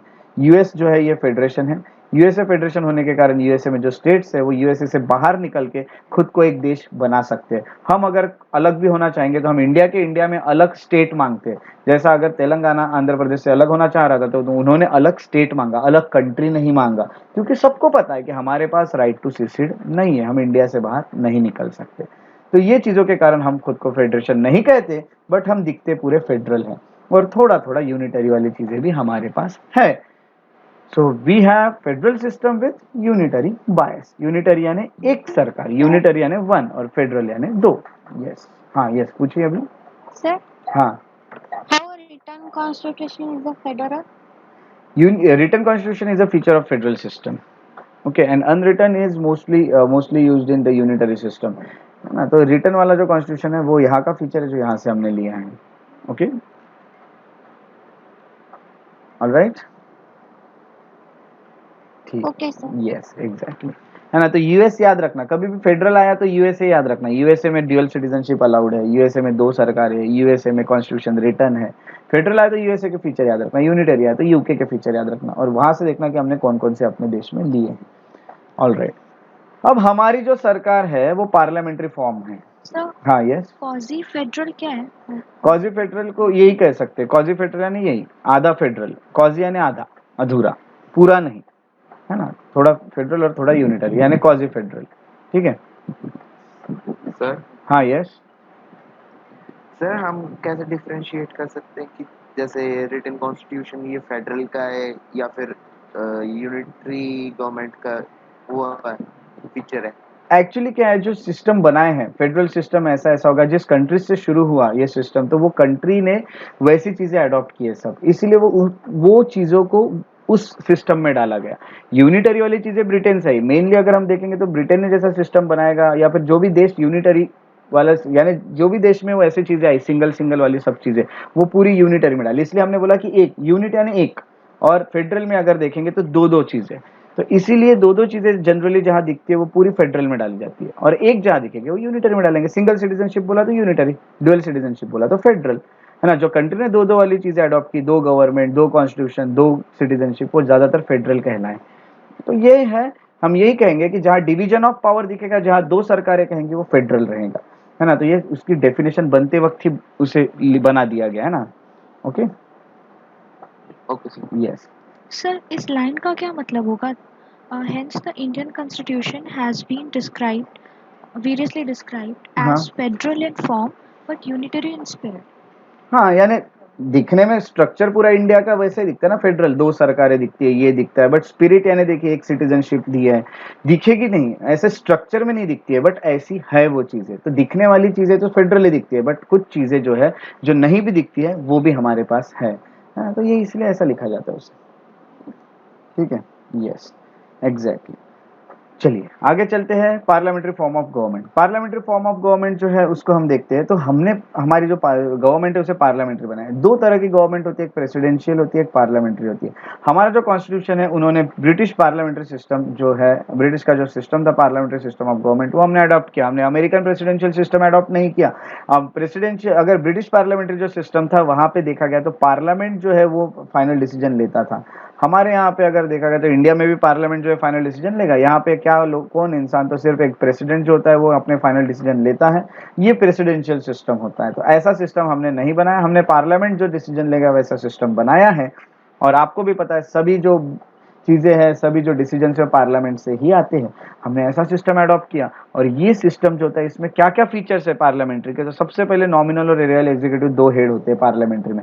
हमारे पास है नॉमिनल हेड प्रेसिडेंट है और रियल जो है वो प्राइम मिनिस्टर है। ऐसे दो हेड होने के कारण अगर देखोगे तो हमारे पास दोनों है। और यूके में भी है, यूके का जो है या फिर ब्रिटिश जो है उनके पास भी है। यहाँ पे किंग या क्वीन है और यहाँ पे प्राइम मिनिस्टर भी है उनके पास। हमारे पास बस क्वीन और किंग और क्वीन की जगह प्रेसिडेंट है। ऐसे दो हेड होते हैं, वैसे दो हेड हमारे पास भी है। प्रेसिडेंट को नॉमिनल कहा जाता है, आपको पता है क्यों? क्योंकि उनके पास बहुत सारे पावर्स डायरेक्टली यूज करने वाले नहीं है। उनको कॉन्स्टिट्यूशन से पावर मिले हैं, बट डायरेक्टली जो पावर जिनके पास है जो यूज करेंगे वो पीएम होते हैं, इसलिए रियल एग्जीक्यूटिव और ये नॉमिनल है। दूसरी बात, मेजोरिटी पार्टी रूल है। वही पार्टी रूल करेगी जो पार्टी को सबसे ज्यादा, हाफ से ज्यादा मेजोरिटी मिली है। सिंपल बात है ना। आपको पता है अगर लोकसभा की सीट्स है 550 में से अभी 552 थी, अभी 545 थी एट प्रेजेंट, उसमें से दो माइनस हो गया, एंग्लो इंडियन वाली सीट माइनस कर दी, इसलिए 543 हो गया। 543 में से आपको पता है कितना कितना आपके पास होने चाहिए? 273 सीट्स, है ना। जिसके पास 273 सीट्स है वो यहाँ पे आप पे मेजोरिटी से वो आप पे रूल करेगा। तो ऐसा ही है, जिस पार्टी को आधे से ज्यादा सीट मिली वो सरकार बनाएगी, that is majority party rule. उसके साथ साथ कलेक्टिव रिस्पॉन्सिबिलिटी एग्जीक्यूटिव की टू द लेजिस्लेचर, यानी क्या होगा कि सबकी रिस्पॉन्सिबिलिटी, जो भी काम कर रहे हैं एग्जीक्यूटिव लोग, जो भी लॉ इंप्लीमेंट कर रहे हैं एग्जीक्यूटिव। अब आपको पता है कि जो एमएलए जो ये होते हैं मेंबर ऑफ पार्लियामेंट, और एग्जीक्यूटिव भी है और नॉमिनी और लेजिस्लेचर भी है। अब हर एक एमएलए, हर एक जो मेंबर ऑफ पार्लियामेंट है वो अपने एरिया में जाके काम करता है। वो अपने एरिया में जाके जब काम कर रहा है तो वो एग्जीक्यूट कर रहा है कुछ चीजें। अब अगर उसने ठीक से काम नहीं किया तो उसको रिस्पॉन्सिबल माना जाता है उस चीज के लिए, उसकी रिस्पॉन्सिबिलिटी। और अगर सब मिनिस्ट्री ही है पूरी और मिनिस्ट्री ने ही बराबर काम नहीं किया तो सब कलेक्टिवली भी रिस्पॉन्सिबल हो सकते हैं किसी चीज के लिए। उनको जो भी करना है वो अच्छे से करना है ना। तो यहाँ पे ये भी बता दूं कि कलेक्टिव रिस्पॉन्सिबिलिटी में हम ये कह सकते हैं कि आपको सवाल किए जाएंगे। आपको पता है लोकसभा में सवाल करते हैं, है ना, एग्जीक्यूटिव को। ये सब जो है सवाल जवाब, ये पूरे रिस्पॉन्सिबिलिटी बताते हैं। ठीक है, इसको हम पार्लियामेंट चैप्टर में और भी डिटेल में पढ़ेंगे। मेंबरशिप ऑफ मिनिस्टर, जो मिनिस्टर होते हैं वो मेंबर होते हैं किसी एक हाउस के, लोकसभा या राज्यसभा के। ठीक है, बनते वक्त नहीं रहे तो भी चलेगा, बनते वक्त नहीं रहे तो चलेगा मेंबर आप, बट 6 मंथ्स का टाइम आपको दिया जाता है। Within 6 months you have to prove your membership. आपको दोनों में से किसी हाउस, एक हाउस का मेंबर बन के दिखाना ही होगा। मिनिस्टर बनने के लिए जरूरी नहीं है मेंबर रहो, बट 6 महीने के भीतर आपको मेंबर बन के दिखाना होगा। नहीं बने तो आपकी मिनिस्ट्री जो है ये कैंसिल, मिनिस्टर का जो मिनिस्टरशिप थी ये कैंसिल हो जाएगी। ये एक चीज यहाँ पे हमें पता चलती है। तो मेंबरशिप है मिनिस्टर के लेजिस्लेचर में। उसके साथ साथ प्राइम मिनिस्टर लीडर होते हैं और चीफ मिनिस्टर स्टेट के लीडर होते हैं। आपको ये भी पता है, गवर्नमेंट के leader prime minister at centre और चीफ मिनिस्टर ये स्टेट के leader at state. Dissolution of Lok Sabha, Lok Sabha जो है वो डिसॉल्व होती है हर 5 साल बाद और नए इलेक्शन लिए जाते हैं। ये हम पार्लियामेंट चैप्टर में पढ़ने वाले, लोकसभा कैसे डिसॉल्व होती है। तो ये फीचर्स है जो हम आगे पार्लियामेंट चैप्टर में पूरे पढ़ेंगे। सो आपको यहाँ पे टेंशन लेने की जरूरत नहीं है, सिर्फ जान लीजिए हमारे पास पार्लियामेंट्री फॉर्म ऑफ गवर्नमेंट है। उसके बाद नेक्स्ट इज हमारे यहाँ पार्लियामेंट्री सोवरेनिटी है, सोवरेनिटी पार्लियामेंट्री है बट जुडिशियल सुप्रीमेसी है। What is parliamentary sovereignty? Parliamentary sovereignty का मीनिंग होता है पार्लियामेंट जो चाहे वो लॉ बना सकता है। आप ये बताइए कि क्या पार्लियामेंट ऐसा लॉ बना सकता है जो आपके फंडामेंटल को राइट को वायलेट करे? बना सकता है? हाँ या ना? नहीं, वो नहीं कर सकता। कर सकता है। Parliament can make a law which can violate even your fundamental right. ऐसा भी लॉ बन सकता है, पार्लियामेंट को कोई रोक नहीं सकता। बट बनने के बाद ये हो सकता है कि जुडिशियरी उसको लॉ को इनवैलिड बोलेगी। बट लॉ तो कुछ भी बन सकता है। Parliament can make any law, आपका फंडामेंटल राइट छीनने वाला लॉ भी बना सकता है पार्लियामेंट। बट जुडिशियरी जो है वो अपना रिव्यू लेगी और जुडिशियरी बताएगी कि ये लॉ ये चीजों को वायलेट करता है, इसलिए हम इसे इनवैलिड डिक्लेयर करते हैं। बट इसका मतलब ये तो नहीं कि लॉ नहीं बन सकते। समझ रहे ना आप? लॉ बन सकते हैं, याद रखिएगा, लॉ किसी भी चीज पे बन सकते हैं। बट हम सेफ इसीलिए क्योंकि जुडिशियरी की सुप्रीमेसी है। यही मीनिंग यहाँ पे है इन दोनों वर्ड्स का। सोवर्निटी यानी वो विदाउट एनी प्रेशर कोई भी लॉ बना सकता है, बट जुडिशियरी भी उससे सुप्रीम है जो किसी भी लॉ को बंद करा सकती है। ये चीजें। सर, तो अगर मान लीजिए जुडिशियरी भी उसको वैलिड प्रूफ कर देती है, कह देती है कि हाँ वो भी मतलब वो हो सकता है, तो क्या वो बन जाएगा लॉ? फिर लॉ बन जाएगा। बट जुडिशियरी ऐसा नहीं कर सकती क्योंकि जो लॉ में लिखा है जुडिशियरी उसी के मुताबिक चलेगी। अदरवाइज जुडिशियरी तो फिर किसी काम की नहीं रही। तो लॉ के ही मुताबिक अगर जुडिशियरी चल रही है तो वो ऐसा लॉ बने रहेगा ही नहीं, है ना। ऐसी चीजें तो तो इतना सर सेफ मतलब ये है कि fundamental right can be changed, बस ये है कि चेंज नहीं हो सकते। बस फंडामेंटल राइट को तोड़ के कोई लॉ बन सकता है। फंडामेंटल राइट तो जैसे वैसे ही रहेंगे। बट फंडामेंटल राइट अगर कह रहा है कि आपको राइट टू पर्सनल लिबर्टी और ऐसा लॉ बना दिया पार्लियामेंट में, उसको गिना ही नहीं, और पार्लियामेंट ने ऐसा लॉ बना दिया कि कल से सब लोग अपने बाल पूरे शेव करके घूमेंगे, है ना। तो ऐसा अगर लॉ है तो आपकी लिबर्टी तो चलेगी, पर्सनल लिबर्टी। तो ऐसे वक्त जुडिशियरी बोलेगा कि आपने इस राइट को वायलेट किया, इसलिए ये इनवैलिड है। Fundamental right can not be change. हाँ सर इसका अमेंडमेंट आ सकता है ना, मतलब उसको चेंज नहीं कर सकते। फंडामेंटल राइट अमेंड भी नहीं हो सकते क्योंकि बेसिक स्ट्रक्चर में आ गए ना। आगे हम बेसिक स्ट्रक्चर पढ़ेंगे, उसमें हम देखते हैं कि कोई चीजें ऐसी है जो अमेंड हो ही नहीं सकती। सर मुझे बात ही नहीं समझ आ रही है, मतलब कहने का क्या मतलब है कि fundamental right as it is ही रहेगी, उससे कन्वर्ट करके आप कुछ लॉ बना सकते हो, ये बात है? सिंपल, देखिए कैसा है कि लॉ बनाते वक्त फंडामेंटल राइट्स को ध्यान में रख के लॉ बनाना चाहिए। किसी का फंडामेंटल राइट वायलेट तो नहीं हो रहा। मैंने किसी को अगर राइट दिया है कि एजुकेशन वाला, बट मैंने ऐसा भी लॉ बना दिया कि आज से कोई पढ़ेगा नहीं, बात खत्म। तो लॉ को मैंने लॉ बना दिया, फंडामेंटल राइट को कुछ भी नहीं किया। बट जुडिशियरी क्या करेगी कि फंडामेंटल राइट के मुताबिक वो लॉ नहीं चल रहा है, इसलिए उस लॉ को कैंसिल करेगी। आपको फंडामेंटल राइट बदलने की जरूरत ही नहीं है कोई भी लॉ बनाने के लिए, आप वैसे ही लॉ बना सकते हैं। और जुडिशियरी सिर्फ देखेगी कि फंडामेंटल राइट है तो उसको वो इनवैलिड कर देगी, ठीक है, ऐसी चीज है वो। Yes, okay. उसके बाद देखिए मैंने सोवरेन पार्लियामेंट है, ये ब्रिटिश से हमने लिया, और जुडिशियरी की सुप्रीमेसी है, ये हमने अमेरिकन सुप्रीम कोर्ट से लिया। उसके साथ साथ अनकॉन्स्टिट्यूशनल डिक्लेयर करेगा जुडिशियल रिव्यू से, मैंने ये आपको बता दिया। और parliament can amend major portion of parliament through its constituent power, तो ये बहुत सारी चीजों को चेंज कर सकता है। बट बाद में बेसिक स्ट्रक्चर करके एक चीज है, और वहां पे लिखा गया कि basic structure can not be, यहाँ पे उसको डिलीट हम ये नहीं कर सकते, टच नहीं कर सकते। तो ये चीजें कौन सी आती है इसमें, ये मैं आगे आपको बताने वाला हूँ। फिलहाल इतना याद रख लीजिएगा कि पार्लियामेंट कोई भी लॉ बना सकता है, और जुडिशियरी उस लॉ को अगर कॉन्स्टिट्यूशन को वायलेट कर रहा है तो उसे वो इनवैलिड भी बता सकती है। That is parliamentary supremacy, sovereignty and judicial supremacy. All right, और भी हम इस पे आगे डिस्कशन करेंगे, टेंशन मत लो। आर्टिकल 13 को पढ़ते हो, 12 13 हमको जो 13 पढ़ना है ना, उसमें ये आएगा ही जुडिशियल रिव्यू वाला, तब आपको और बताऊंगा मैं ये चीज। चलिए आगे चलते हैं। फिलहाल आगे हम आते हैं तो इंटीग्रेटेड एंड इंडिपेंडेंट जुडिशियरी। ठीक है, इंटीग्रेटेड यानी पूरी जुडिशियरी नीचे से लेके पूरी ऊपर तक एक ही लॉ पे चलती है, इसको कहा जाता है इंटीग्रेटेड। इंडिपेंडेंट जुडिशियरी यानी judiciary without any pressure, without किसी का इंटरफियरेंस काम करती है, वो इंडिपेंडेंट है। ऐसी कौन सी चीजें है जो जुडिशियरी को इंडिपेंडेंट बनाती है, ये हम जब सुप्रीम कोर्ट वाला टॉपिक पढ़ेंगे और हाई कोर्ट वाला पढ़ेंगे तब आपको मैं बताऊंगा ही डिटेल में। बट अभी फिलहाल इतना बता देता हूँ कि जजेस के पास सिक्योरिटी ऑफ टेन्योर है। जजेस को उनका टेन्योर खत्म होने के पहले आप इजीली नहीं निकाल सकते। अगर हाई सुप्रीम कोर्ट के जज को 65 ईयर्स या रिटायरमेंट एज है तो 65 ईयर्स के पहले अगर उसको रिमूव करना है उन जज को, तो आपको बहुत बड़ी प्रोसीजर है पार्लियामेंट में, वो पूरा रिमूवल की प्रोसीजर से जाना पड़ेगा। इसीलिए जजेस डरते नहीं है, किसी भी फैसला सुना सकते हैं, इंडिविजुअल जज को निकाल नहीं सकता है। अगर जज ने हमारे प्राइम मिनिस्टर को दोषी बोल दिया तो ऐसा नहीं है प्राइम मिनिस्टर उनको निकाल सकते हैं, है ना, बहुत बड़ी प्रोसीजर है, मैं आपको बताऊंगा वो। उसके साथ साथ फिक्स्ड सर्विस है ना, जो भी उनको सर्विस दी गई है उसको आप कम नहीं कर सकते कि आपने आपके खिलाफ फैसला सुना दिया, आपने बोला नहीं अभी आपको ये हम फैसिलिटीज देते थे, ये सब फैसिलिटी कम कर देते, ऐसा नहीं हो सकता। जितने भी एक्सपेंसेस है सुप्रीम कोर्ट के, वो कंसोलिडेटेड फंड ऑफ इंडिया से डायरेक्ट आते हैं, वो किसी कोई वोट करके उनको पैसे नहीं देता है। जितने भी खर्चा हो रहा है direct consolidated fund of India से उनको पहुंच जाता है, किसी मिनिस्टर के हाथ में नहीं होती ये चीजें, इसलिए वो डरते नहीं है। तीसरा है कि जजेस जो भी काम करेंगे वो लेजिस्लेचर में डिस्कस नहीं किया जाता है। Prohibition on discussion on the conduct of जजेस इन द लेजिस्लेचर, जजेस कोई भी फैसला सुनाए मिनिस्टर या मेंबर ऑफ पार्लियामेंट उसे डिस्कस नहीं कर सकते, इसलिए जजेस डरते नहीं है। रिटायरमेंट के बाद वो प्रैक्टिस नहीं कर सकते, इसलिए बाकी जजेस डरते नहीं है। अब सपोज मैं बहुत बड़ा सीनियर जज रहा हूँ उस कोर्ट का, और आज मैं एलएलबी तो किया होगा तभी तो मैं जज बना था, आज मेरा रिटायरमेंट होने के बाद मेरे पास एलएलबी की डिग्री है, उस बेसिस पे मैं प्रैक्टिस कर रहा हूँ। अब मैं अगर प्रैक्टिस कर रहा हूँ तो बाकी जो जजेस है वो मेरी केसेस में फैसला सुनाने से डरेंगे, क्योंकि वो बोलेंगे ये तो बहुत सीनियर जज है, ये हमारे सीनियर है, इनको हम कैसे हरा सकते हैं केस में, इनको ज्यादा नॉलेज है।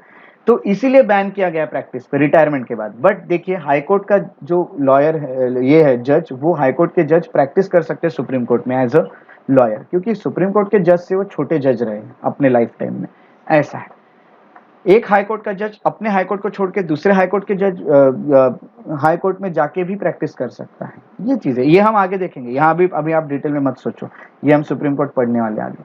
उसके बाद कंटेम्प्ट पे पनिश किया जा सकता है। अगर कोर्ट को कोई इंसल्ट करे कोर्ट का, या फिर कोर्ट के वहां पे कोई अपमान करे कोर्ट का, तो उसे पनिश कर सकता है सुप्रीम कोर्ट।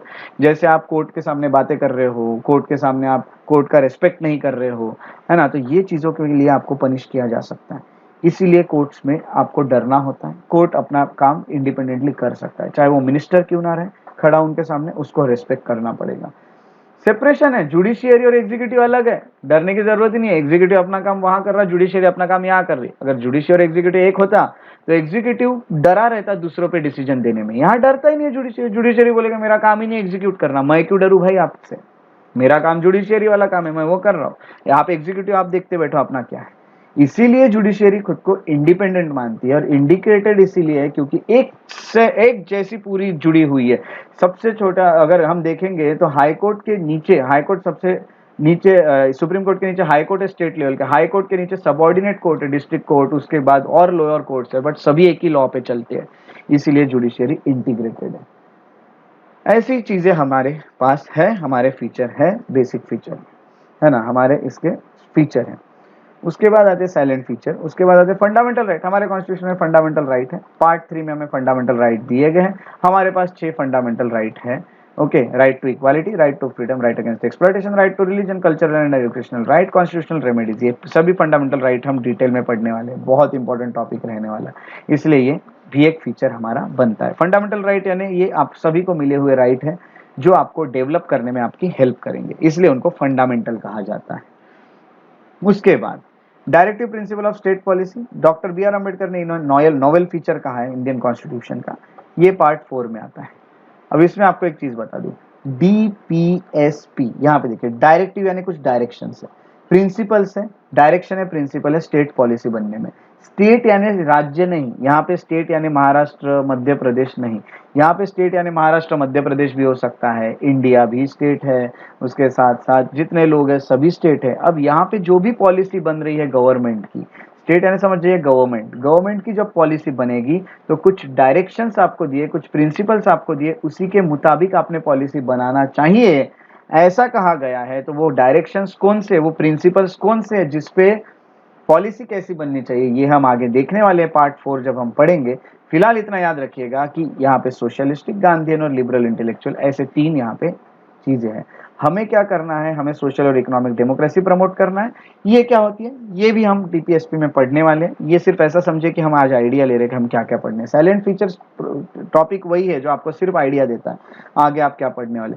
वेलफेयर स्टेट यानी हम इंडिया को वेलफेयर स्टेट बनाना चाहते हैं, हम इंडिया को कहीं भी पोलिस स्टेट नहीं। वेलफेयर स्टेट यानी कल्याणकारी राज्य जो सिर्फ लोगों के कल्याण के लिए काम, लोगों के भले के लिए, लोगों के हित में काम करेगा, लोगों के वेलफेयर के लिए काम करेगा, ऐसा स्टेट हम बनाना चाहते हैं और इसको कहा जाता है वेलफेयर स्टेट। हमेशा लोगों के लिए काम करेगा। नॉन जस्टिशिएबल है, अगर ये गवर्नमेंट नहीं करती है, इन प्रिंसिपल्स को फॉलो नहीं करती है या इन पे लॉ नहीं बनाती है तो आप कोर्ट में नहीं जा सकते, ये चीज याद रखना है। अब ऐसी कौन सी चीजें हैं जिन पे गवर्नमेंट ने लॉ बनाने चाहिए और नहीं बनाती है तो आप कोर्ट में भी नहीं जा सकते, वो हम DPSP पढ़ते वक्त देखेंगे, आपको बिल्कुल टेंशन नहीं लेना है। चलिए आगे चलते हैं। DPSP क्या, DPSP का फंडामेंटल ड्यूटी। हमारे कॉन्स्टिट्यूशन में पहले फंडामेंटल ड्यूटी नहीं थी, हमारे कॉन्स्टिट्यूशन में फंडामेंटल ड्यूटी डाली गई 42nd अमेंडमेंट एक्ट 1976 से, स्वर्ण सिंह कमेटी बिठाई गई थी। फंडामेंटल ड्यूटी टॉपिक में डिटेल में हमें ये देखना है, हमने हमारे कॉन्स्टिट्यूशन में एट प्रेजेंट 11 ड्यूटीज है जो हमें पूरी करनी चाहिए। स्वर्ण सिंह कमेटी यानी 42nd अमेंडमेंट एक्ट से 10 डाली गई और 86th अमेंडमेंट एक्ट था जो कि राइट टू एजुकेशन वाला एक्ट था, एजुकेशन वाला एक्ट था, उससे 11वीं डाली गई। At present we have 11 fundamental duties और अमेंडमेंट हुआ इसलिए हमने पार्ट 4 में ही एक ए नाम का अमेंडमेंट किया और 51 जो था आर्टिकल उसमें 51A डाला और 51A जो पार्ट 4A में आता है वहां पे हमने 11 फंडामेंटल ड्यूटी आज रखी हुई है। ओके, सो ये ड्यूटीज भी नॉन जस्टिशिएबल है। ये ड्यूटीज अगर आप पूरी नहीं करते हो तो आपको, आपके खिलाफ कोर्ट में जाना, कोई जा नहीं सकता है ना। तो ये चीजें, ये सिर्फ आपके कर्तव्य है, ये आपकी ड्यूटी है जो आपने करनी चाहिए। नहीं करते हो तो कोई प्रॉब्लम नहीं। बट देखिए अगर ड्यूटी के खिलाफ ऊपर कोई लॉ बन गया तो फिर आपको वो काम करना पड़ेगा। ये चीजें, वो भी मैं आपको बताऊंगा कैसे होता है फंडामेंटल ड्यूटीज वाले टॉपिक में। उसके बाद next is secular state. Secular state, इसका मीनिंग बता देता हूँ। सेक्युलर स्टेट का मीनिंग होता है कि हमारे कंट्री का कोई भी ऑफिशियल रिलीजन नहीं होगा, बट सबको यहाँ पे अपने रिलीजन फॉलो करने का मौका दिया जाएगा और सभी रिलीजन को गवर्नमेंट जो है वो सेम क्या करेगी, सपोर्ट करेगी। सपोर्ट गवर्नमेंट की तरफ से सेम सपोर्ट मिलेगा सभी को ऊपर से। दूसरी बात, सभी को सपोर्ट मिलने के बाद गवर्नमेंट आपको अलाउ भी करेगी कि आप अपना रिलीजन फॉलो कर सकते हैं, बट गवर्नमेंट का कोई रिलीजन नहीं होगा। दैट इज सेक्युलर, इसे कहा जाता है सेक्युलर स्टेट। हम एथिस्ट खुद को कह रहे थे, एथिस्ट वो स्टेट होते हैं जहां पे रिलीजन फॉलो भी नहीं करने दिया जाता लोगों को और स्टेट का भी कोई रिलीजन नहीं होता। सेक्युलर ये वर्ड हमारे कॉन्स्टिट्यूशन में नहीं था, सॉरी हमारे प्रियम्बल में नहीं था। 42nd कॉन्स्टिट्यूशनल अमेंडमेंट एक्ट से इसे डाला गया। हम प्रियम्बल आगे का टॉपिक देखने वाले हैं, उसमें आप ये और डिटेल में पढ़ेंगे। सेक्युलर स्टेट ये होता है। Okay sir, non justiciable nature का क्या मतलब है? यानी आप कोर्ट में नहीं जा सकते, वो एनफोर्सेबल बाय लॉ नहीं होता है, यानी ऐसा करना जरूरी नहीं है। ओके, सो नॉन जस्टिसेबल यानी कोर्ट में, कोर्ट के तरफ से वो एनफोर्स नहीं किया जा सकता है ना। यानी समझ जाइए कि आप फंडामेंटल राइट जो है वो जस्टिशिएबल है, यानी फंडामेंटल राइट वायलेट होने पे आप कोर्ट में जा सकते हैं, राइट, इसलिए वो जस्टिशिएबल है। फंडामेंटल ड्यूटी अगर आपने पूरी नहीं की तो आपके खिलाफ कोई कोर्ट में नहीं जा सकता क्योंकि वो नॉन जस्टिशिएबल है, ऐसा है। तो उसका अगेंस्ट क्या कर सकते हैं फिर? उसके अगेंस्ट कुछ नहीं, लॉ बनाइए। फंडामेंटल ड्यूटी में लिखा है कि नेशनल फ्लैग को रेस्पेक्ट कीजिए, उसके लिए लॉ हमने बना दिया, तो आपको रेस्पेक्ट करना ही पड़ेगा, ऐसा है। ठीक है, तो ये होता है जो फंडामेंटल ड्यूटी 11 चीजों पे 11 लॉ बना दीजिए आप, ऐसा होता है, तो आपको वो फॉलो करना ही पड़ेगा, ऐसा है। ठीक है, यस, बस ये सिंपल है, being a citizen of India हमारा ये कर्तव्य है इसको फॉलो बस करना। बस उतना ही है, उतना ही है, यस। और हम और मैं आगे आपको और भी चीजें बताऊंगा इसमें, जब हम फंडामेंटल ड्यूटी पढ़ेंगे तो एक एक ड्यूटी पे आपको बताऊंगा कि कैसे कैसे ये फॉलो कराई जा सकती है। Alright, yes. उसके बाद सेक्युलर स्टेट आपको समझ गया। सेक्युलर स्टेट के बाद हम आगे आते हैं, वो है ये सवाल मैं आपको आपके साथ डिस्कस यहाँ नहीं कर रहा हूँ, क्योंकि मैं आपको ये होमवर्क देने वाला हूँ। आपका होमवर्क रहेगा, मेन एक क्वेश्चन आपको जो लिखना है वो ये क्वेश्चन रहेगा, इंडियन कॉन्स्टिट्यूशन के डिस्कस कीजिए साइलेंट फीचर्स और why Indian secularism is different concept from western secularism. ये आपको खुद उसमें से पढ़ के अपना आंसर लिख के मुझे दिखाना है, फिर हम उस पर डिस्कशन करेंगे। आज मैं आपको ये नहीं बताया, मैंने जानबूझ के स्लाइड में यहाँ पे रखा है, लिखा हुआ why Indian secularism different from western secularism. हमारे यहाँ का सेक्युलरिज्म अलग है, वेस्टर्न कंट्रीज का सेक्युलरिज्म अलग है। डिफरेंस क्या है यहाँ पढ़िएगा, नहीं समझता है तो अपन तो उस पर डिस्कशन करने ही वाले, बट समझ के खुद से लिखने की एक बार कोशिश करके देखिएगा, बहुत अच्छा लगेगा आपको, है ना। तो ये आपको मैं थोड़ा सा वर्क आज देने वाला हूँ। उसके बाद मैं आपको जो बताने वाला हूँ वो फीचर्स ही बता रहा हूँ। तो यूनिवर्सल एडल्ट फ्रेंचाइजी, यूनिवर्सल यानी सभी लोग, एवरीवन, ऑल, एडल्ट यानी 18 ईयर्स के, 18 ईयर्स एंड अबव, फ्रेंचाइजी यानी वोट करने का अधिकार। अभी हमारे यहाँ पे सभी को जो 18 साल के ऊपर है उनको वोट करने का अधिकार है, इसे कहा जाता है यूनिवर्सल एडल्ट फ्रेंचाइजी। अगर यहाँ पे लिमिटेड फ्रेंचाइजी होता यानी कुछ ही लोगों को अधिकार होता, हमने देखा कि ब्रिटिश के एक्ट में वो लिमिटेड फ्रेंचाइजी देते थे, सबको अधिकार नहीं देते थे। ठीक है, तो हमारे यहाँ जो मिली है वो है यूनिवर्सल एडल्ट फ्रेंचाइजी। ओके, और उसके बाद आपको ये बता दूं कि पहले जो एज थी वोटिंग की वो 21 ईयर्स थी 1989 में, अब उसको कर दी गई है 18 ईयर्स। 1988 में एक अमेंडमेंट किया गया था, 88 में 61st अमेंडमेंट एक्ट, जिससे ये ईयर एज जो थी ये कम कर दी गई, 21 से 18 कर दी गई, और 1891 में ये इम्प्लीमेंट करा दिया गया, इसलिए 1989 से ये डेट 18 ईयर्स हो गई, ये ईयर 18 ईयर्स हो गई आपकी एज वोट करने की। अभी तो आप सबको पता है 18 साल के आप ऊपर चले जाते हो तो आप वोट कर सकते हो, राइट। बट ये कब से, तो 1989 से, उसके पहले 21 ईयर्स थी। चलिए आगे चलते हैं, यूनिवर्सल एडल्ट फ्रेंचाइजी। तीनों को मैंने तोड़ के आपको मीनिंग बताया है, आई होप सबको यहाँ तक की चीजें क्लियर है। ठीक है, Yes, sir. Yes yes sir. Yes sir. है ना। तो थैंक यू रिस्पॉन्ड करने के लिए, Yes, ताकि sir. मुझे ऐसा लगता है, खुशी होती है कि चलिए मैं आगे और बढ़ सकता हूँ। चलिए आगे बढ़ते हैं, उतने ही एनर्जी के साथ, उतने जोश के साथ आगे बढ़ेंगे हम। तो हमारा जोश देखिए आके रुकता है सिंगल सिटीजनशिप पे। हम सब के अंदर ये फीलिंग होनी चाहिए कि हम ये देश के नागरिक हैं। ये फीलिंग नहीं होनी चाहिए कि मैं महाराष्ट्रियन हूँ, ये बिहारी है, ये यूपी का है, ये मध्य प्रदेश का है, कोई तमिलनाडु का है, कोई कर्नाटक का है, कोई मलयाली है, तो कोई कन्नड़ है।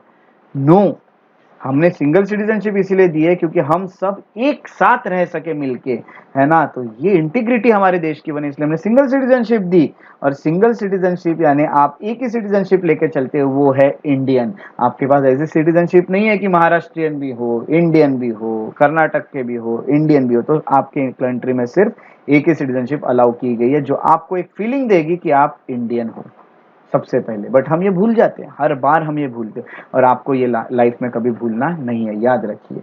First and last, you're India, ये किसने कहा है सबसे पहले बताइए?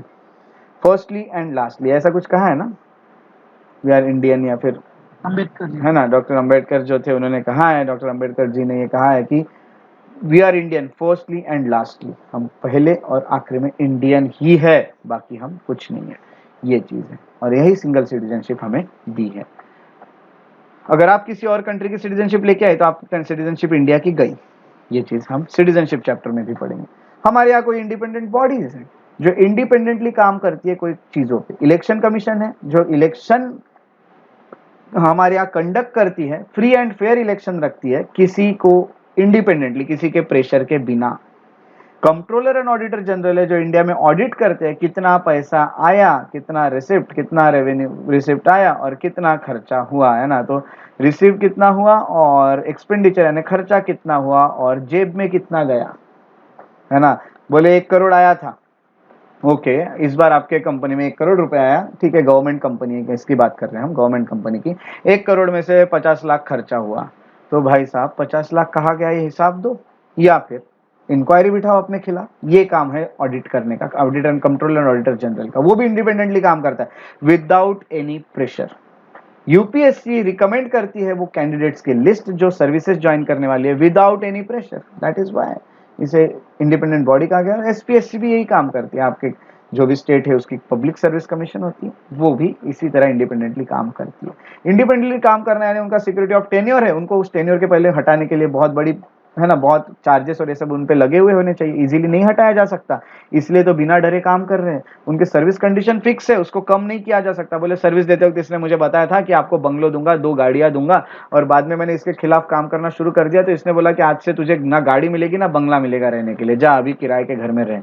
ऐसा नहीं कर सकते आप। आपने सर्विस में जब उसको लाया था तब जो बोला था उतनी आपको चीजें उसको देनी ही पड़ेगी, कंडीशन वही रखनी पड़ेगी, आप कंडीशन को और खराब नहीं कर सकते क्योंकि आपके खिलाफ वो चले गया। इसीलिए ये डरते नहीं है। एक्सपेंसेस जो है वो कोई मिनिस्टर आपको लाके नहीं दे रहे, आपके direct consolidated fund of India से आपको पहुंच रहे जो भी खर्चे हो रहे हो, तो आपको डरना क्या है। इसीलिए ये 4 लोग जो है ये मेनली काम कर रहे हैं इंडिपेंडेंटली, बिना किसी के से डरे, है ना। तो ये 4 जो है ये इंडिपेंडेंट बॉडी तो हाँ इनमें कोई पॉलिटिकल इंटरफेरेंस नहीं होना चाहिए, नहीं का होना, कुछ नहीं नहीं, होता नो नो नो, बिल्कुल नहीं, है ना। तो अभी हम ये मान के भी चले कि हो भी रहा है, अगर हो भी रहा है तो देखिएगा कि कोई भी सरकार अगर 10 साल या 20 साल भी रही है तो वो कभी ना कभी गिरी भी है। तो गिरी ही नहीं रहती कोई सरकार अगर इलेक्शन कमीशन उनके अंडर होता तो, है ना। वो कभी हारे ही नहीं होते, कभी ना कभी वो हारेंगे, ये चीज ये प्रूव करेगी कि इलेक्शन कमीशन भी फ्री एंड फेयर इलेक्शन लेता है ना। बाकी मिनिस्टर्स भी पकड़े जाते हैं, ये चीज भी है। अब कुछ ना कुछ हो सकता है, ये तो हम नहीं बता सकते करप्शन कहाँ है कहाँ नहीं, बट इन चीजों में करप्शन बहुत कम है, ये तो हम बोल सकते हैं। इवन यूपीएससी में तो बहुत कम है, नहीं के बराबर। यूपीएससी में कोई करप्शन नहीं है। करप्शन होता तो कोई रिक्शा, जो अगर कोई फादर रिक्शा चला रहा है तो उसका बेटा, किसी फार्मर का बेटा, कोई गरीब का बेटा, ये सब लोग यूपीएससी से आईएएस नहीं बने रहते, है ना। इसीलिए हमें ये चीजें पता है कि ये तो इंडिपेंडेंटली अच्छे से अपना काम कर रहे हैं। सर एसपीएससी भी तो एसपीएस यानी स्टेट पब्लिक सर्विस कमीशन, हाँ वो भी तो इंडिपेंडेंट मतलब यस। तो वहां भी कोई पैसा वैसा खिलाने वाली चीजें नहीं होनी चाहिए, है ना। अब होती होगी तो ये पता नहीं, बट होती नहीं है जनरली, डरने की हमें जरूरत नहीं है। ओके, ओके चलिए आगे चलते हैं। Next feature, next Valiant feature is emergency provision. Emergency provision की बात करें तो हमारे यहाँ 3 तरह की इमरजेंसी है। वो कौन कौन सी हम यहाँ आगे पढ़ने वाले हैं। एक है नेशनल इमरजेंसी, एक है स्टेट इमरजेंसी, एक है फाइनेंशियल। नेशनल इमरजेंसी आपको पता है 352 आर्टिकल में आता है, पूरे इंडिया में लगाई जाती है, लगी भी है। इंदिरा गांधी जी थी उनके समय पे, बहुत बड़े टाइम पे इमरजेंसी लगी है, ये हम आगे पढ़ने वाले हैं। स्टेट इमरजेंसी भी पढ़ने वाले, फाइनेंस। स्टेट इमरजेंसी जिसको प्रेसिडेंट रूल कहा जाता है, आए दिन किसी ना किसी स्टेट में प्रेसिडेंट रूल लगते रहता है। फाइनेंशियल इमरजेंसी यानी अगर आपके देश की फाइनेंशियल कंडीशन खराब हो चुकी है तो यहाँ पे फाइनेंशियल इमरजेंसी लगा के लोगों के सैलरीज कम करके आप अपने देश की फाइनेंशियल कंडीशन अच्छी कर सकते हैं। एक भी बार नहीं लगी है फाइनेंशियल इमरजेंसी। नेशनल इमरजेंसी और स्टेट इमरजेंसी या प्रेसिडेंट रूल लगे। हम आगे इसको पढ़ने वाले, कैसे लगती है, क्या ग्राउंड से और कब तक रहती है, क्या कंडीशन है, सभी हम पढ़ने वाले हैं। ये है इमरजेंसी प्रोविजन। एक और silent feature, next silent feature is 3 tier government.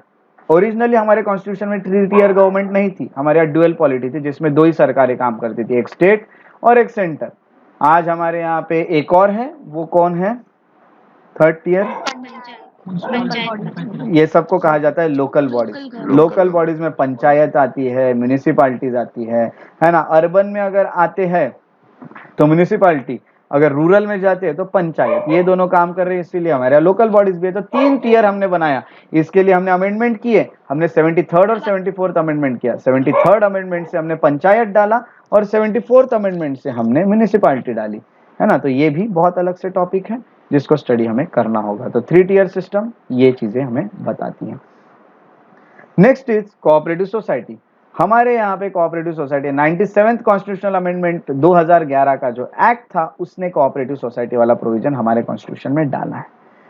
Cooperative society पहले कॉन्स्टिट्यूशनल उसको स्टेटस नहीं मिला था। अगर 2 से ज्यादा, 1 से ज्यादा लोग मिलके कोई सोसाइटी बना रहे तो उसे कोऑपरेटिव सोसाइटी, अगर रजिस्टर करते हैं तो कोऑपरेटिव सोसाइटी बनती है।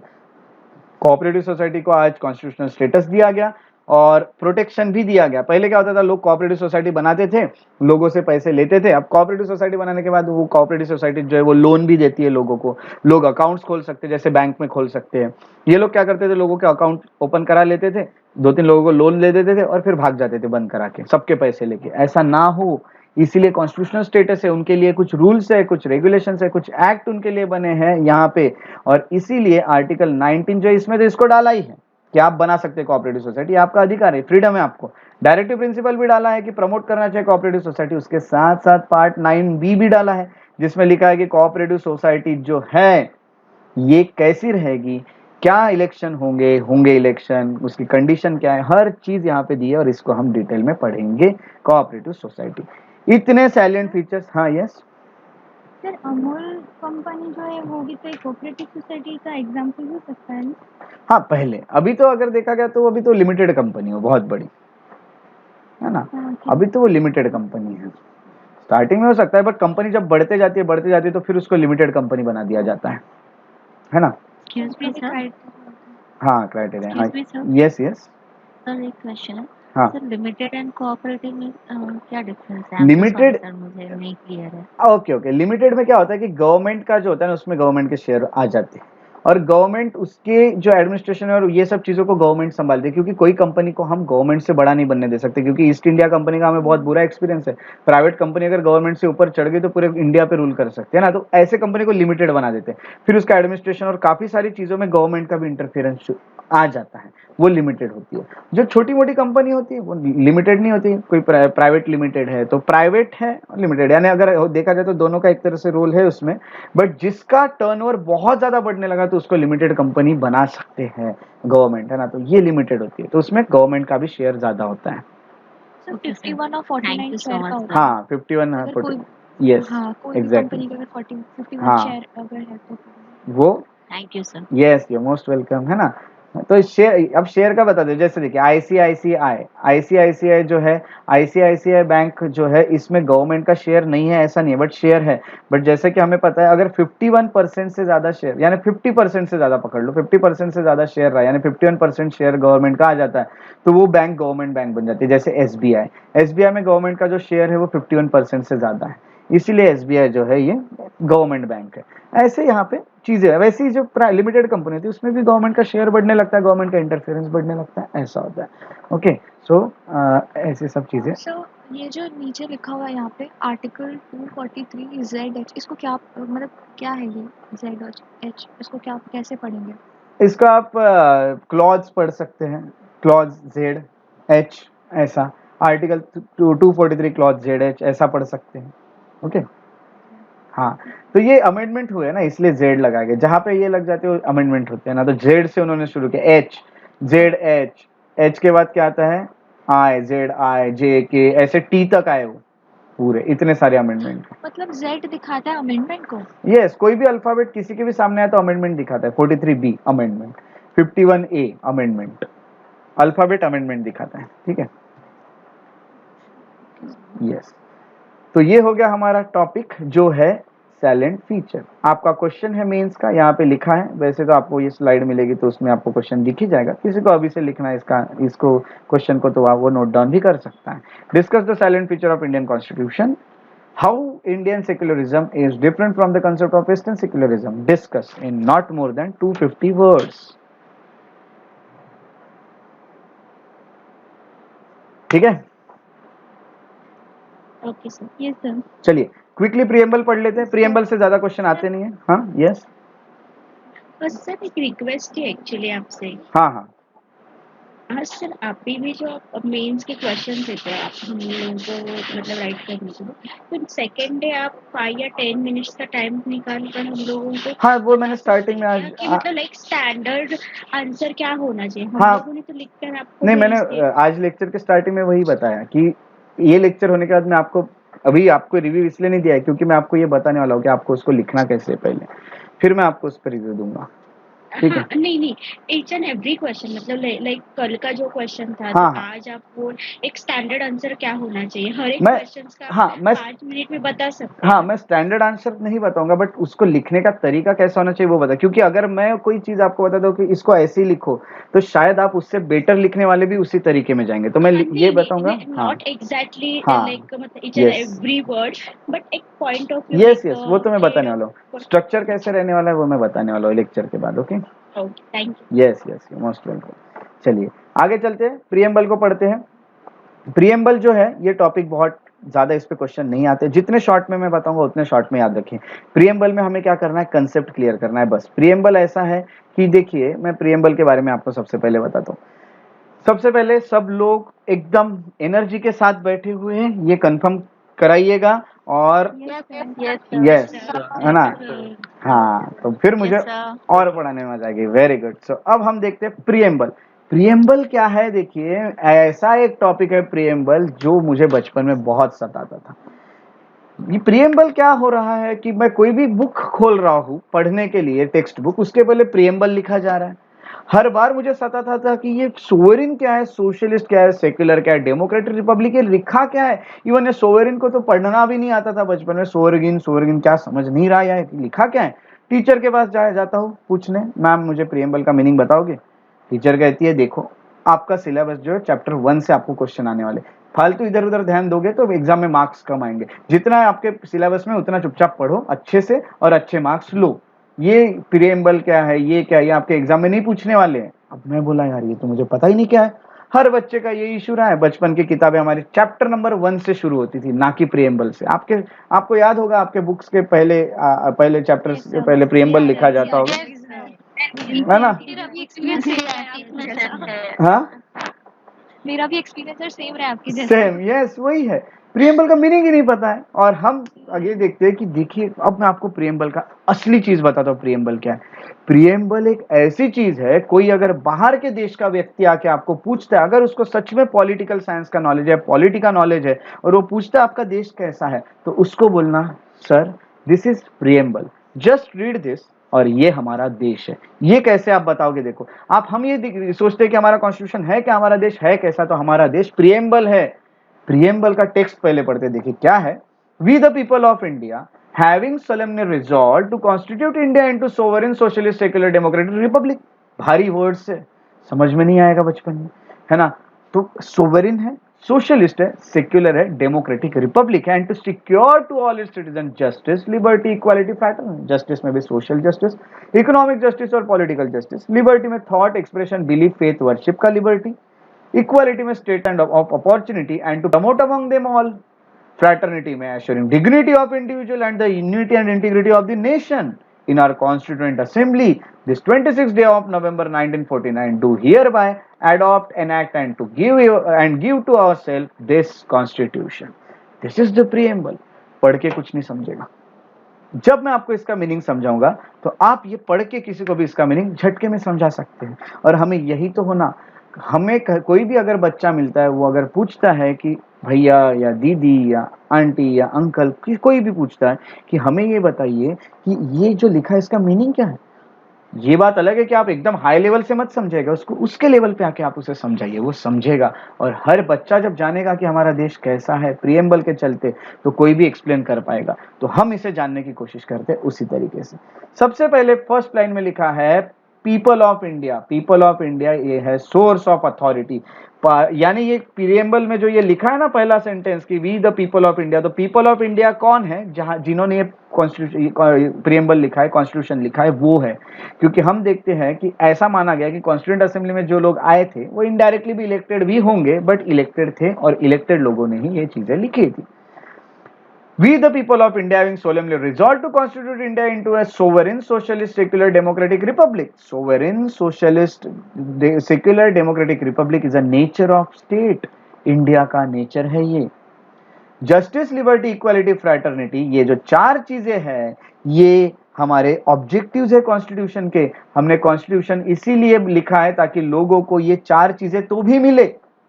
और ये जो डेट लिखे 26 डे, ये वो दिन है जब हमने कॉन्स्टिट्यूशन लिख के पूरा किया, उसको पास कराया और एडॉप्ट किया, एनैक्ट किया और खुद को ये कॉन्स्टिट्यूशन दिया। बट पूरा हमने अडॉप्ट नहीं किया, मैंने आपको बताया भी था, कुछ आर्टिकल्स हमने इस दिन अडॉप्ट किए और बाकी दिन हमने 26 जनवरी का अडॉप्ट किया। और ये क्यों, ये भी मैंने आपको बताया, क्योंकि 26 जनवरी को हमने अपना पहला इंडिपेंडेंट डे सेलिब्रेट किया था। ये चीज याद रहे सबको, ये दिन याद रहे सबको, इसलिए 26 जनवरी हमने चुनी। 26 जनवरी 1930 को हमने पहला इंडिपेंडेंस डे सेलिब्रेट किया था लाहौर सेशन में, ठीक है। यही चीज है 26 डे ऑफ नवंबर 1949 को हमने पूरा अडॉप्ट ना करते, 26 जनवरी को किया। दिस इज द डेट जब हमने इसे अडॉप्ट किया। अब हमें पता है इंडिया कैसा है, इंडिया सोवरेन है, सोशलिस्ट है, सेक्युलर है, डेमोक्रेटिक रिपब्लिक, ये सब कीवर्ड्स है।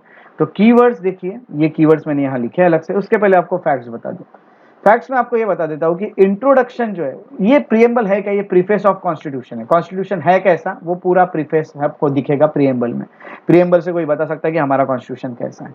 प्रीएम्बल ये ऑब्जेक्टिव रिजोल्यूशन जो जवाहरलाल नेहरू ने रखा था, वही चीजें प्रीएम्बल में लिखी गई है। जवाहरलाल नेहरू ने ये बोला था कि हम एक सेक्युलर देश बनाएंगे, हम एक रिपब्लिक देश बनाएंगे, हम डेमोक्रेटिक देश बनाएंगे, हम लोगों को जस्टिस देंगे, लिबर्टी देंगे, इक्वालिटी देंगे। वही चीजें रिफ्लेक्ट कर गई ऑब्जेक्टिव रिजोल्यूशन से प्रीएम्बल में, और यही से लेके हमने प्रीएम्बल बनाया। ऑब्जेक्टिव यानी हमारा ऑब्जेक्टिव क्या था असेंबली में आने का, तो हमारा ऑब्जेक्टिव यही था कि हम इस तरह का देश और इस तरह की चीजें लोगों को दे सके। अमेंड किया गया एक ही बार, 42nd कॉन्स्टिट्यूशनल अमेंडमेंट एक्ट पास करके हमारे कॉन्स्टिट्यूशन को हमने अमेंड किया है। उसमें सोशलिस्ट, सेक्युलर, इंटीग्रिटी 3 वर्ड डाले। आप देख सकते हैं यहाँ सोशलिस्ट वर्ड आपको दिख रहा है, सेक्युलर वर्ड दिख रहा है और इंटीग्रिटी ये वर्ड दिख रहा है। ये 3 वर्ड्स हमने डाले 42nd अमेंडमेंट एक्ट ऑफ 1976 से। पहले हमारे कॉन्स्टिट्यूशन के प्रीएम्बल में ये वर्ड्स नहीं थे, ये 3 वर्ड्स। इतनी चीजें आपको फैक्ट्स याद रखना है। चलिए अब समझने वाला पोर्शन, सोवरेन।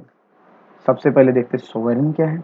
सोवरेन यानी ऐसा एक देश जो किसी के ऊपर डिपेंड नहीं है, ना ही किसी को अपने ऊपर डिपेंड रखता है, यानी वो किसी को डोमिनेट भी नहीं करता है और किसी भी अपने डिसीजन के लिए वो किसी के ऊपर डिपेंड भी नहीं है। ऐसा मुझे क्या करना है, मुझे पाकिस्तान पे वॉर करना चाहिए या नहीं, मुझे कौन सा लॉ पास करना चाहिए या नहीं, ये मैं यूएसए को या फिर जापान या फिर जर्मनी को नहीं पूछूंगा।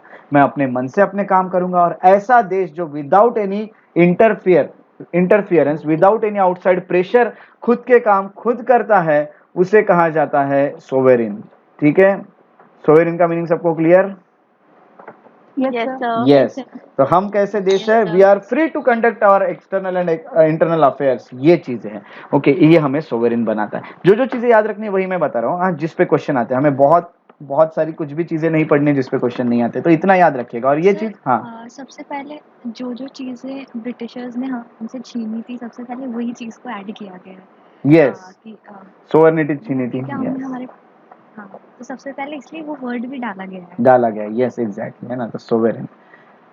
उसके बाद बताता हूँ कि उसके बाद का ये जो वर्ड, हाँ, यस सर, एक पॉलिटी में लक्ष्मीकांत में एक लाइन है, the Indian parliament is not a sovereign body like the British parliament.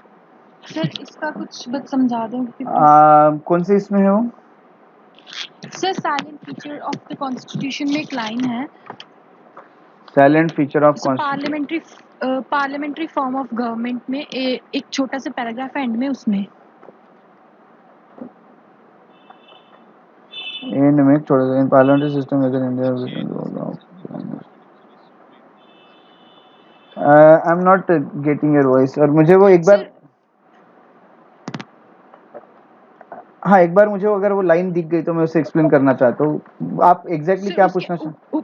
Sir, उसके ऊपर वाला पैराग्राफ है, उसमें बस ये लाइन लिखी है कि even though the Indian parliamentary system is largely based on the British pattern, there are some fundamental differences between the two. For example, the Indian parliament is not a sovereign body like the British parliament. Okay, Indian parliament एक sovereign body नहीं है British parliament के जैसी। ये यही बता रहा है कि पार्लियामेंट के ऊपर भी कोई है ना, जैसे कि जुडिशियरी है पार्लियामेंट के ऊपर है, ये उन्होंने सिर्फ लिखा है।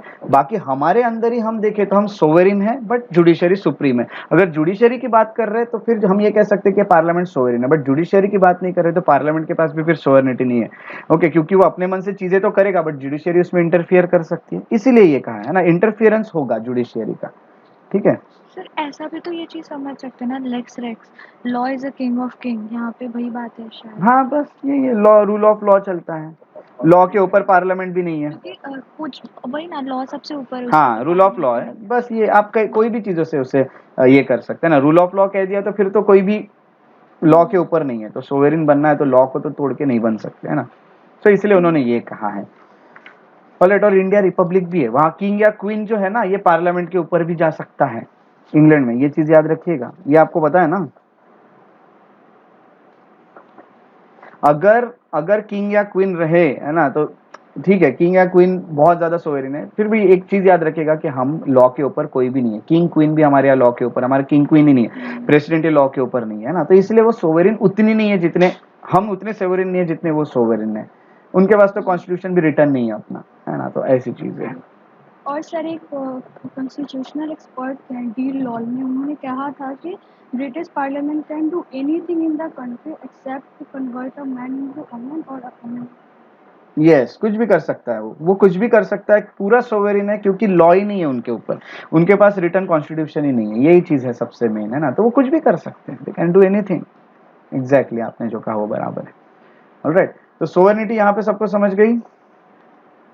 यस चलो आगे चलते और सोशलिज्म बताता हूँ। सोशलिस्ट यहाँ पे हमने खुद को कहा है, बट हम सोशलिस्ट पूरी तरह से नहीं है। सोशलिज्म यानी जहाँ पे सब कुछ जगह पे ओनरशिप गवर्नमेंट की रहेगी, गवर्नमेंट की ओनरशिप रहना है सोशलिज्म आना, है ना, ये आपको पता है। प्राइवेट ओनरशिप ना रहना, कहीं भी प्राइवेट ओनरशिप ना रहना, वो सोशलिस्ट कंट्री कहलाती है। India is not socialist country, India is having mixed economy, इसीलिए हमारे यहाँ का जो सोशलिज्म है उसको डेमोक्रेटिक सोशलिज्म कहा जाता है। डेमोक्रेटिक सोशलिज्म में एक गवर्नमेंट भी आती है और प्राइवेट भी आती है, उसको डेमोक्रेटिक सोशलिज्म कहेंगे, और सिर्फ सोशलिज्म जिसको कहेंगे वहां सिर्फ गवर्नमेंट आएगी। इंडिया में प्राइवेट हॉस्पिटल भी है, गवर्नमेंट हॉस्पिटल भी है, यानी इंडिया में मिक्स्ड इकोनॉमी है। हमारे यहाँ गवर्नमेंट स्कूल भी है और प्राइवेट स्कूल भी है, इसलिए हम मिक्स्ड इकोनॉमी है, इसीलिए हमारे यहाँ का सोशलिज्म डेमोक्रेटिक सोशलिज्म कहा गया है। सोशलिस्ट यानी जहाँ गवर्नमेंट रहेगी वो ओनरशिप, बट हमारे यहाँ गवर्नमेंट की भी ओनरशिप है और डेमोक्रेटिक है, इसीलिए प्राइवेट, यानी डेमोक्रेटिक सोशलिज्म इसलिए प्राइवेट भी है, इसको यहाँ कहा जाता है मिक्स्ड इकोनॉमी। मिक्स्ड इकोनॉमी सबको समझ गया है, तो फिर सुप्रीम कोर्ट के पास गए, सुप्रीम कोर्ट को ये पूछा कि ये बताइए कि डेमोक्रेटिक, हम खुद को सोशलिस्ट कैसे कह रहे हैं, इसको आप कैसे डिफाइन करेंगे। सुप्रीम कोर्ट ने कहा कि जो सोशलिज्म के जो एम है वो हमने अडॉप्ट किए हैं। सोशलिज्म ये कहता है कि पॉवर्टी खत्म करो, सोशलिज्म ये कहता है कि इग्नोरेंस मत दिखाओ, किसी को भी इग्नोरेंस मत दिखाओ, सोसाइटी में सबको एक जैसा दर्जा दो। सोशलिज्म ये कहता है कि डिजीज जो है उसको खत्म करो, सोशलिज्म ये कहता है कि इनइक्वालिटी खत्म करो। वही सोशलिज्म की जो भी एम थे ये हमने अडॉप्ट किए, इसलिए हमने खुद को सोशलिस्ट कहा है, बट हम पूरी तरह से सोशलिस्ट ना होते, हम डेमोक्रेटिक सोशलिस्ट हैं, हम लोग मिक्स्ड इकोनॉमी है। ठीक है यहाँ तक?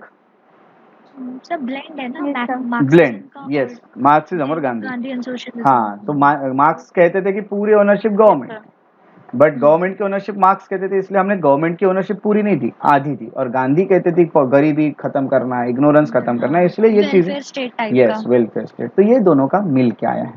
ओके, सो सोशलिज्म ये है, इसलिए हम खुद को सोशलिस्ट कहते हैं, क्योंकि हम सोशलिज्म के जो एम है वो पूरे करने वाले हैं। अगला हम क्या कहते हैं, खुद को सेक्युलर कहते हैं। सेक्युलर क्या यानी आपको पता है, सेक्युलर यानी हमारे कंट्री का कोई ऑफिशियल रिलीजन नहीं होगा, बट सबको अपना रिलीजन फॉलो करने का पूरा मौका दिया जाएगा, सबको स्टेटस एक जैसा होगा सभी रिलीजन को, और सभी रिलीजन को एक जैसा सपोर्ट गवर्नमेंट से भी मिलेगा, इसलिए हम खुद को सेक्युलर कहते हैं। ओके, यहाँ तक ठीक है? यानी यहाँ ऐसा नहीं होगा कि हिंदू बोल रहे हैं कि हमको, और गवर्नमेंट अगर हिंदू से रिलेटेड गवर्नमेंट है और हिंदू लोगों को ज्यादा दे रही है और मुस्लिम्स को कुछ नहीं दे रही है, ऐसा नहीं होगा।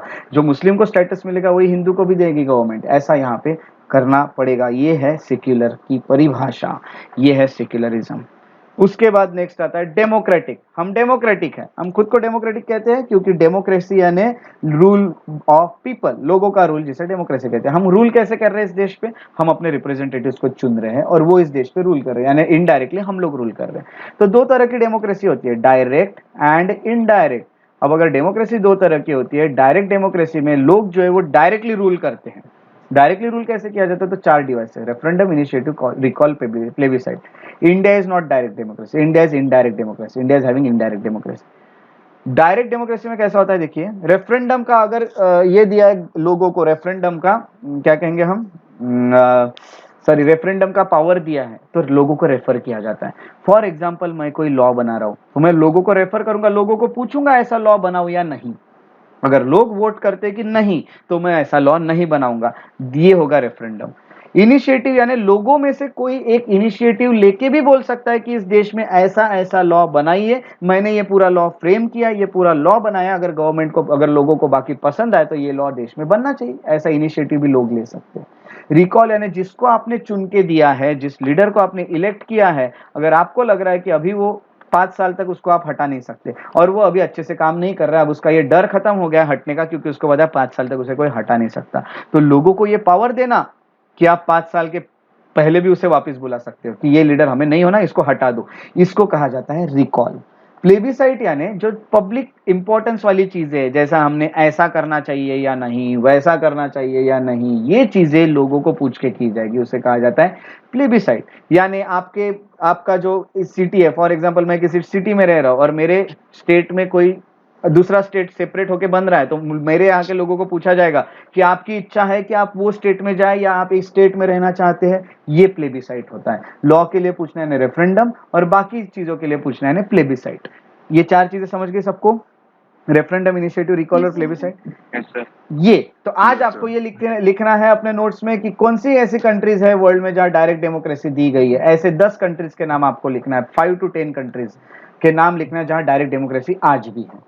हमारे इंडिया में इनडायरेक्ट डेमोक्रेसी, आपको पूछा थोड़ी जाता है कि आपको ये लॉ पास करे, यानी आपको थोड़ी पूछा जाता है आप कोई नया लॉ चाहते, यानी आप अगर 5 साल के लिए किसी को चुनते तो उसको वापस थोड़ी ना बुला सकते, या आपको अगर आपके स्टेट को अगर सेपरेट किया जाता है तो आपके एरिया के लोगों को थोड़ी पूछा जाएगा आपको ये स्टेट में रहना है या वो स्टेट में रहना है। इसका मतलब हम इनडायरेक्ट डेमोक्रेसी में है, हमारे रिप्रेजेंटेटिव्स ये डिसीजन लेते हैं हमारे तरफ से, हम नहीं लेते। हमारा सिर्फ काम है अपने रिप्रेजेंटेटिव्स को चुनना और डिसीजन लेने का काम है हमारे रिप्रेजेंटेटिव्स का। तो सुप्रीम पावर जो है वो रिप्रेजेंटेटिव्स के पास है ना। जैसे आपने अपने एमएलए एमपीज को चुना है, वो आपके तरफ से अपने डिसीजन लेते हैं। ठीक है, यहां तक democratic?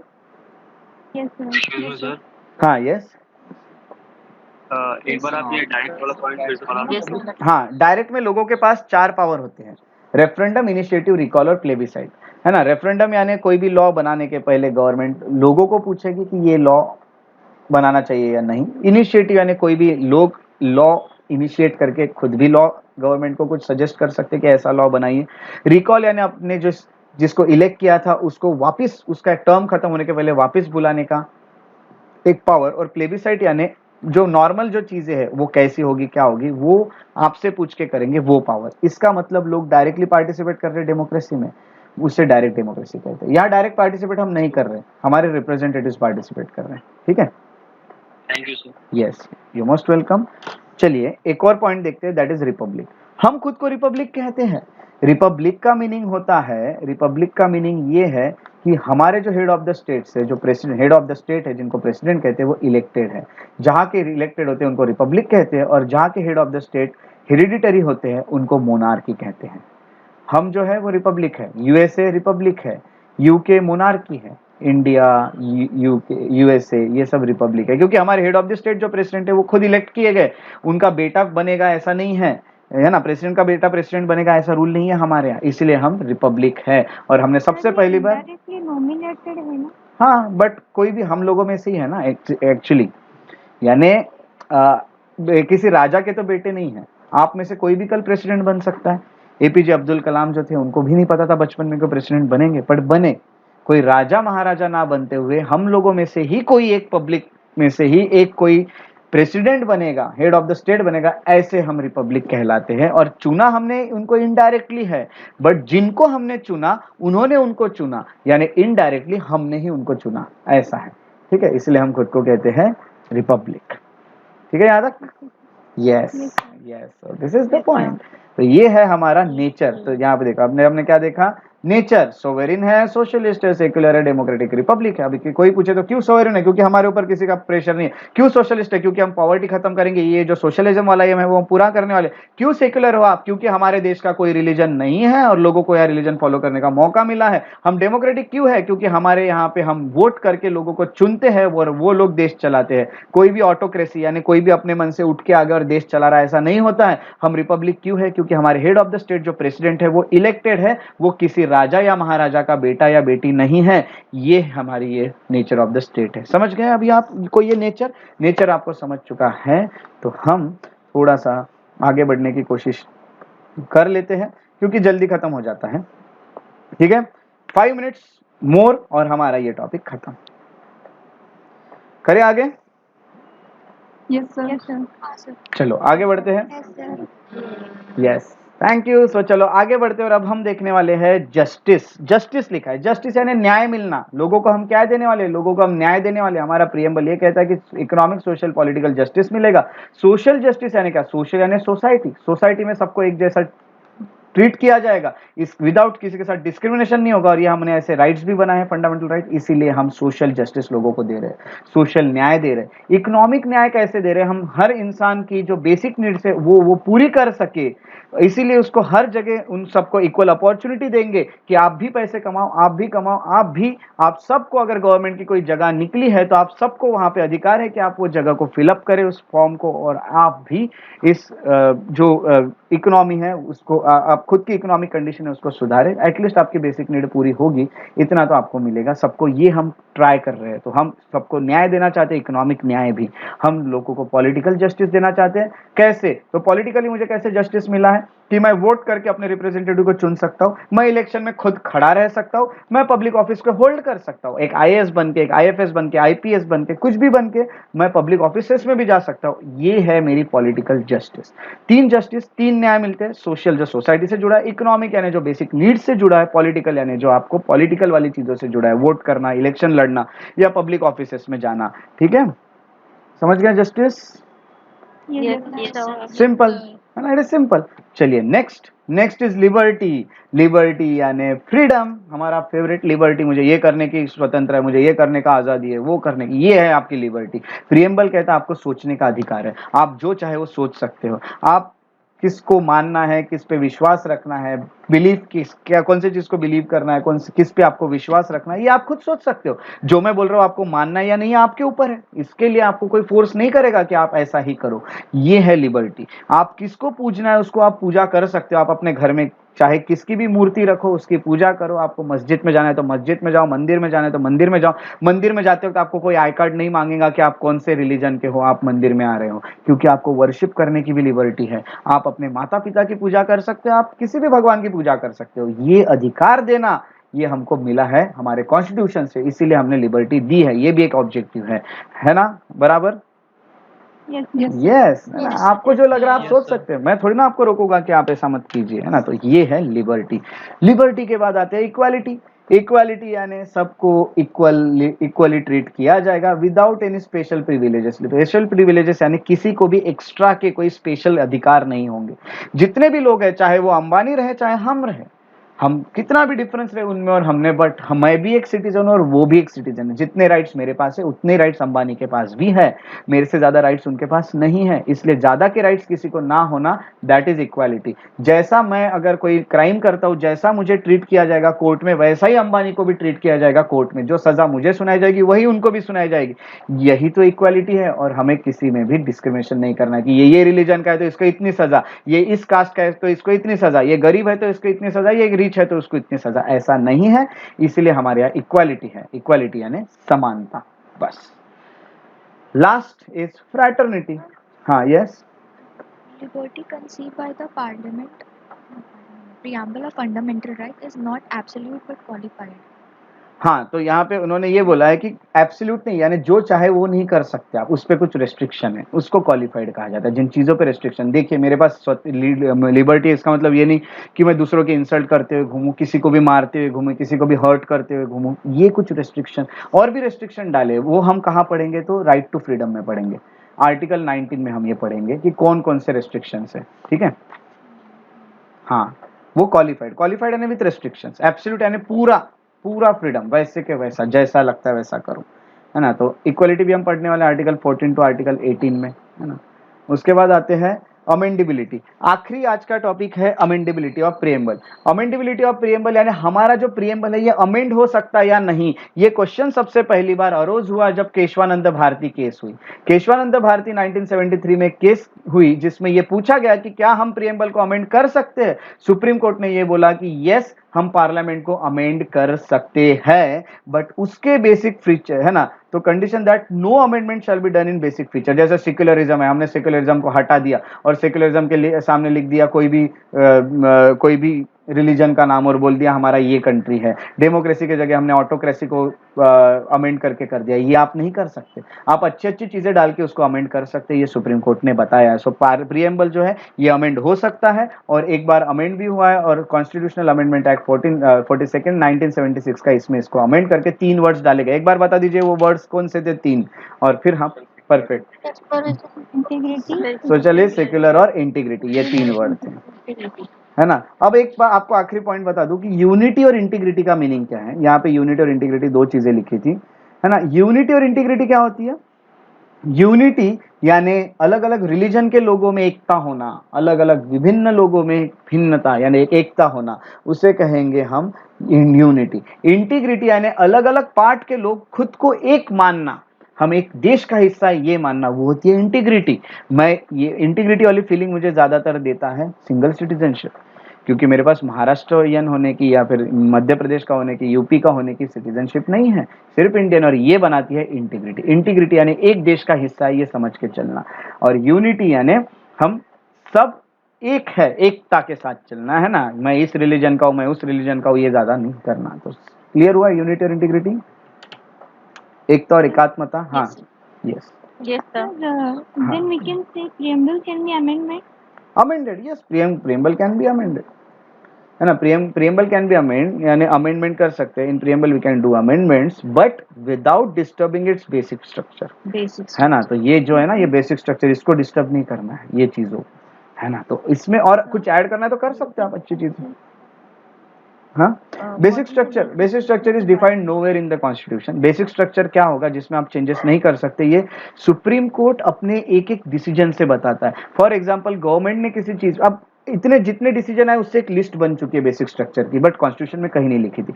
Supreme court time to time basic structure बताता है, ये सबसे पॉजिटिव पॉइंट है। कभी कभी क्या होता है, गवर्नमेंट किसी भी चीज पे लॉ बना देती है, सुप्रीम कोर्ट बोलता है ये बेसिक स्ट्रक्चर, इस पे आप लॉ नहीं बना सकते, इसको आप चेंज नहीं कर सकते।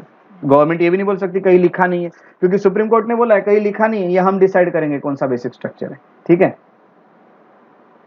ना। यानी सुप्रीम कोर्ट विल डिसाइड कि क्या बेसिक स्ट्रक्चर होगा। अब गवर्नमेंट यहाँ पे सोवरेन हटाना चाहती है और बोलेगी ये बेसिक स्ट्रक्चर नहीं है, तो सुप्रीम कोर्ट बोलेगा ये बेसिक स्ट्रक्चर है, हम ये डिक्लेयर करते हैं कि ये बेसिक स्ट्रक्चर है, आप इसे हटा नहीं सकते, ठीक है। ऐसा है वो खेल है। सो एक टॉपिक भी आपके इसमें बेसिक स्ट्रक्चर ऑफ कॉन्स्टिट्यूशन, उसको हम पढ़ेंगे तो और आपको क्लियर होगा। हाँ, यस सर, जो आज तक जितने भी बेसिक स्ट्रक्चर आए हैं, मतलब जो भी कहीं ना कहीं डिफाइन है बाय सुप्रीम कोर्ट, हाँ हाँ, तो क्या वो रिपील कर सकता है? नहीं नहीं नहीं, उसमें लिखा है डायरेक्ट, उसको भी बेसिक स्ट्रक्चर बता दिया जुडिशियरी ने कि ये रिपील नहीं हो सकते। बेसिक स्ट्रक्चर जो है ये भी बेसिक स्ट्रक्चर है, यानी इसको भी आप चेंज नहीं कर सकते, है ना। तो ये भी जुडिशियरी ने काम कर दिया है, तो उसको आप रिपील नहीं कर सकते। आपका मेंस का क्वेश्चन जो है ये भी रहेगा, ये आज नहीं लिखिएगा, इसको आप कल लिखिएगा। कल संडे है, कल आपका क्लास नहीं होगा, संडे को अपन क्लास नहीं, आपके लिए ऐसे राइटिंग आप कर सकते हैं। अभी मैं आपको शॉर्ट में बता देता हूँ कि आपके, हाँ यस, हाँ, अब मैं आपको शॉर्ट में बता देता हूँ कि जो आपको क्वेश्चन दिया था उसका आपको आंसर क्या लिखना था। 5 मिनट्स में आपको एक्सप्लेन कर देता हूँ स्ट्रक्चर, और आपके रिव्यूज मैंने रेडी करके रखे हैं, इस पेज पे मैंने आपके रिव्यू लिखे हैं, बस अभी आपको ये सब भेजना है मुझे, है ना। तो वो बताने के पहले मैं आपको यहाँ ये बता देता हूँ कि जो मैंने क्वेश्चंस दिए थे वो लिखना कैसे है। तो चलिए जान लेते हैं उसको लिखना कैसे था। पहला क्वेश्चन आपको क्या दिया था मैंने, कंपेयर करना था, राइट। कंपेयर और कॉन्ट्रास्ट करना था ना। Charter act, compare and contrast. और दूसरा था कि वो 1935 वाला। चलिए ये compare and contrast the silent feature of कौन कौन से बताए थे मैंने, 1913, 1813 1813 1833 एंड 1853। चलिए अब देखिए इसको कैसा लिखना चाहिए। सबसे पहले इन्होंने बोला है कंपेयर। मैंने काफी लोगों के इसमें ये काफी लोगों ने अच्छे लिखे हैं, बट मैंने काफी लोगों को ये रिव्यू दिया, यहाँ पे लिखा है रिव्यू कि कंपैरिजन को और ऑर्गेनाइज्ड कीजिए, है ना, मोर ऑर्गेनाइज कीजिए आपके पॉइंट्स को। ऑर्गेनाइज करने का अभी मैं आपको एक बताने वाला हूँ क्या है उसका मीनिंग, है ना। जिन लोगों को मैंने नहीं बोला उनको वहां पे कुछ करने की जरूरत नहीं, जिनको मैंने परफेक्ट ये भेज दिया या नाइसली डन ये भेज दिया उनको बिल्कुल चेंजेस करने की जरूरत नहीं। जिनको मैंने लिखा है कि और ऑर्गेनाइज कीजिए इसको, वो लोग क्या करेंगे, देखिए एक्ट ऑफ 1813, है ना। आपको सबसे पहले क्या करना है, ऐसा जो क्वेश्चन है जिसमें कंपेयर और कॉन्ट्रास्ट बोला है उसमें आपको बिल्कुल भी इंट्रो नहीं लिखा तो भी चलता है। You can start your answer directly, आप डायरेक्टली स्टार्ट कर सकते हैं। आपको एक ही काम करना है, 1833, 1813 और 1853 ये तीनों एक्ट में सिर्फ ऐसे पॉइंट ढूंढना है जिससे आप इन तीनों को कंपेयर कर सके। फॉर एग्जाम्पल यहाँ पे अगर मैं बोल सकता हूं they attempted to introduce civil services and they introduced civil services, यहाँ पे सिर्फ कोशिश की गई और यहाँ पे लाई गई, ये हुआ पॉइंट ऑफ कंपैरिजन, है ना। उसके साथ साथ अगर मैं यहाँ पे बोलता हूं कि इसमें ऐसा किया गया, इसमें ऐसा किया गया और इसमें कैसा, यही आपको पॉइंट्स लिखना है। इसके अलावा जो पॉइंट कंपैरिजन के पॉइंट नहीं बन रहे उनको आपको यहाँ यूज नहीं करना है।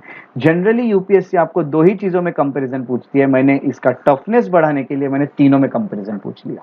तीनों में हो सकता है कंपैरिजन के पॉइंट कम मिले, बट आप ऐसे भी कर सकते हैं कि इसमें का पॉइंट इसके साथ अगर कंपेयर हो रहा है तो इसको छोड़ दो एक पॉइंट के लिए, दूसरे पॉइंट में ये दोनों ही कंपेयर हो रहे हैं तो ये पॉइंट में इसको छोड़ दो। आप इन तीनों को जैसे भी कंपेयर करना चाहे वैसे कंपेयर करो, बट मैं आपसे यही चाहता हूं कि आप सिर्फ और सिर्फ क्या करेंगे, कंपेयर होने वाले और कॉन्ट्रास्ट होने वाले जो दोनों चीजों में अलग दिख रहे, एकदम ही अलग दिख रहे, यहां पे ऐसा था तो यहां एकदम ऐसा था, एकदम चेंज ही था, ये आपको यहां पे लिखना है। एक तो कंपेयर होना चाहिए या एकदम बदलाव दिखना चाहिए, ऐसे ही पॉइंट आप यहाँ पे लिखोगे। ठीक है, यहाँ पे आपको इंट्रोडक्शन बहुत अच्छा हो, आपका कंक्लूजन बहुत अच्छा हो, इसकी जरूरत नहीं है। They only want comparison and contrast. यहाँ तक क्लियर? बस अब मैंने जिन लोगों को ये लिखा है कि आप कंपैरिजन जो करते हो उसको और ऑर्गेनाइज्ड कीजिए, तो वो लोग ये समझेंगे कि उन्होंने कुछ ऐसे भी पॉइंट लिखे जो कंपेयर नहीं हो रहे हैं, इसलिए मैंने वहां पे वैसा लिखा है। ठीक है, अब ये क्वेश्चन में तो ज्यादा कुछ स्ट्रक्चर बताने की जरूरत नहीं थी। स्ट्रक्चर बताने वाला जो क्वेश्चन था वो उस पर कुछ थोड़ा सा आपको बता देता हूँ। कुछ स्ट्रक्चर बनाने वाला जो क्वेश्चन था वो था ये, यहाँ पे क्या लिखा है देखो, It would have been difficult for Constituent Assembly to complete its historic task of drafting the Constitution for independent India in just 3 years, but for the experience gained with the Government of India Act 1935, ये हो सका discuss. इसमें आपको intro लिखना होगा, इसमें आपको main body लिखना होगा, इसमें आपको कंक्लूजन लिखना होगा। कैसे लिखेंगे? इंट्रो में सबसे पहले आप ये लिख सकते हैं कि कॉन्स्टिट्यूएंट असेंबली को कॉन्स्टिट्यूशन फ्रेम करने के लिए इतना इतना समय लगा। 1935 का जो एक्ट था उसमें मेन ये चीजें थी, या फिर 1935 के एक्ट के बारे में थोड़ा सा इंट्रोडक्शन दे दो। 1935 का एक्ट ये इस तरह से लाया गया, या ये गवर्नमेंट ऑफ इंडिया एक्ट था 1935, या वहां पे इंट्रोडक्शन आपने सिर्फ कॉन्स्टिट्यूएंट असेंबली के बारे में लिख दिया तो भी चलेगा। और सिर्फ कॉन्स्टिट्यूएंट असेंबली के बारे में नहीं, इंट्रो यहाँ पे देखिए, मेनली देखिएगा कीवर्ड्स क्या है। कीवर्ड्स आपके क्या है कि कॉन्स्टिट्यूएंट असेंबली को कंप्लीट करना इतने समय में ये डिफिकल्ट टास्क है, और दूसरा कीवर्ड है कि 1935 का एक्ट। कॉन्स्टिट्यूशन को लिखना इतने कम में डिफिकल्ट टास्क है, और 1935 के एक्ट में ये करके दिखाया। यानी दो कीवर्ड है आपके पास, कॉन्स्टिट्यूशन लिखना कम समय में, और दूसरा है इंडियन एक्ट 1935। फिर यहाँ पे इंट्रोडक्शन में आपने कॉन्स्टिट्यूशन कितने टाइम में लिखा गया, उसमें क्या क्या है, इतना सारा है, कैसा दिखाना है, कॉन्स्टिट्यूशन में इतनी इतनी चीजें हैं, फिर भी हमने कॉन्स्टिट्यूशन 2 साल 11 महीने और 18 दिन में लिख दिया, खत्म। इंट्रोडक्शन शॉर्ट में खत्म कर दिया है। मेन बॉडी की तरफ बढ़ा, और मेन बॉडी की शुरुआत मैंने 1935 के एक्ट से की, और वही पॉइंट डाले 1935 के जो आज अपने कॉन्स्टिट्यूशन में दिख रहे हैं। अगर कॉन्स्टिट्यूशन में जो जो चीजें दिख रही है उसको डाल दीजिएगा। 1935 के एक्ट में ये चीज कर लीजिए, प्रोविजन है, ये चीज का ये प्रोविजन है, ऐसा प्रोविजंस लिख दिया मैंने। Main provisions are this and we adopted all this provisions from 1935 act into our constitution. ये चीजों के कारण हमको अब ये पूरा आपने लिख दिया मेन बॉडी में। मेन बॉडी में लिखने के बाद डायरेक्ट कंक्लूजन में आना है। आपने यहाँ क्या लिखे, फीचर्स लिखे 1935 के एक्ट के, वही फीचर जो हमने अडॉप्ट किए। उसके बाद कंक्लूजन में आपने क्या लिखना है? कंक्लूजन में आपने लिखना है कि इतनी सारी चीजें थी जो हमने इतना ज्योग्राफिकल इतना बड़ा ये होने के बाद भी, इतने लोगों के लिए इतने अलग अलग चीजों के लिए कॉन्स्टिट्यूशन में सब आर्टिकल्स लिखने के बावजूद भी हमने इसे 2 साल 11 महीने 18 दिन में कंप्लीट किया, जबकि कुछ देश ऐसे हैं जिनके कॉन्स्टिट्यूशन लिखने को इतने आर्टिकल होके भी इतना सारा समय लगा, बट हमने इसे बहुत कम समय में करके दिखाया। और ये चीजें में हमें ऑलरेडी एक पॉलिटिकल स्ट्रक्चर बना के देने का काम 1935 ने किया था, इस कारण हमें कम टाइम लगा, इसमें हमें 1935 ने हेल्प किया। ऐसा आपको कंक्लूड करना है। समझ गए आपको? मैंने आपको रफ स्ट्रक्चर बता दिया and this should be your structure of answer writing. ऐसे क्वेश्चन। हाँ यस सर, इसमें सोर्स ऑफ कॉन्स्टिट्यूशन कहाँ से बोरोड किए फीचर्स डाल सकते हैं? सिर्फ नहीं, कहीं से भी नहीं, सिर्फ 1935 के फीचर्स आप डाल सकते हैं। ठीक है, अगर आप कहीं और के डालेंगे तो आप डाइवर्ट हो रही है, उस वैल्यूअर को दिख जाता है, you are getting diverted toward another things, है ना। इसीलिए हमको सिर्फ जो चीजों की बात की है डायरेक्टली उन्होंने आंसर क्वेश्चन में लिखा 1935 तो 1935, कम टाइम तो कम टाइम क्यों लगा और 1935 से क्या लिया, बात खत्म। Okay yes, so your answer should be like that. Okay, so थोड़ा सा टाइम ज्यादा हो गया है। Yes, you are most welcome. और मैं थोड़े से सर एक बार ना कंक्लूजन को थोड़ा सा एक बार फिर से बता दीजिए। हाँ, कंक्लूड आपको कैसे करना है, हर चीज एक्सप्लेन करते हुए आना। और हम लिखते हैं ना हेंस प्रूव्ड, बस वैसा हमको पूरा एक्सप्लेन करते हुए आना। और आखिरी में यही लिखना है कि हमारा कॉन्स्टिट्यूशन लिखने को इतना इतना समय लगा, जबकि हमारे कॉन्स्टिट्यूशन में इतनी सारी चीजें थी।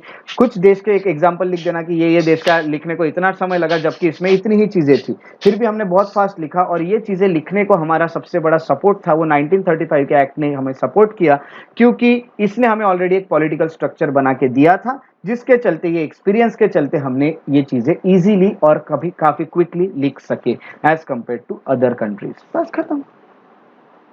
ठीक है, यस हाँ यस। चलिए, 6 चैप्टर के हम मंडे को खत्म कर देंगे, so that by Tuesday we will start your part important. हाँ, ये तो अपन कंप्लीट करने वाले। अभी हम देखिए, प्रीएम्बल तो आपका कंप्लीट हो गया, और हम मंडे नहीं, हम मंडे से ही थर्ड टॉपिक शुरू करने वाले हैं, यानी यूनियन एंड टेरिटरी है ना, ये अपन मंडे को खत्म करने वाले, यूनियन एंड टेरिटरी और फंडामेंटल। हाँ हाँ, सिटीजनशिप। और हम स्टार्ट करने वाले important topic that is fundamental right from Tuesday itself, है ना। तो वो मैंने पूरा स्ट्रक्चर माइंड में बना के रखा है, जो फास्ट आपका कंप्लीट हो जाए, है ना। अभी कैसा है कि एक बार बेसिक स्ट्रक्चर सबको क्लियर हो गई, ये मेन चीजें क्या थी, ये बेसिक चीजें समझना। बेसिक चीजें समझ गए तो हम जल्दी आगे बढ़ पाएंगे। और एक बार कॉन्स्टिट्यूशन शुरू हो गया तो फिर वो बहुत फास्ट आगे बढ़ता है, क्योंकि आर्टिकल पे हमें बात करते हुए आगे बढ़ना है ना। तो अभी आर्टिकल शुरू नहीं हुए, इसलिए थोड़ा सा समझने वाला पार्ट है। ओके, सर मंडे को हमारा 2 चैप्टर होगा ना, यूनियन एंड टेरिटरी और सिटीजनशिप। Yes exactly. और सर मेंस आंसर आपने 2 दिया है क्या? हाँ 2, आज एक लिख लेना और कल संडे को एक लिखना। संडे को आपका क्लास नहीं होगा। ओके, और किसी को ऐसे लिखना है तो ऐसे का टॉपिक में डाल दूंगा ग्रुप पे। ओके, और हम एमसीक्यू जो है वो अभी मंडे को डिस्कस करेंगे, क्योंकि अभी टाइम काफी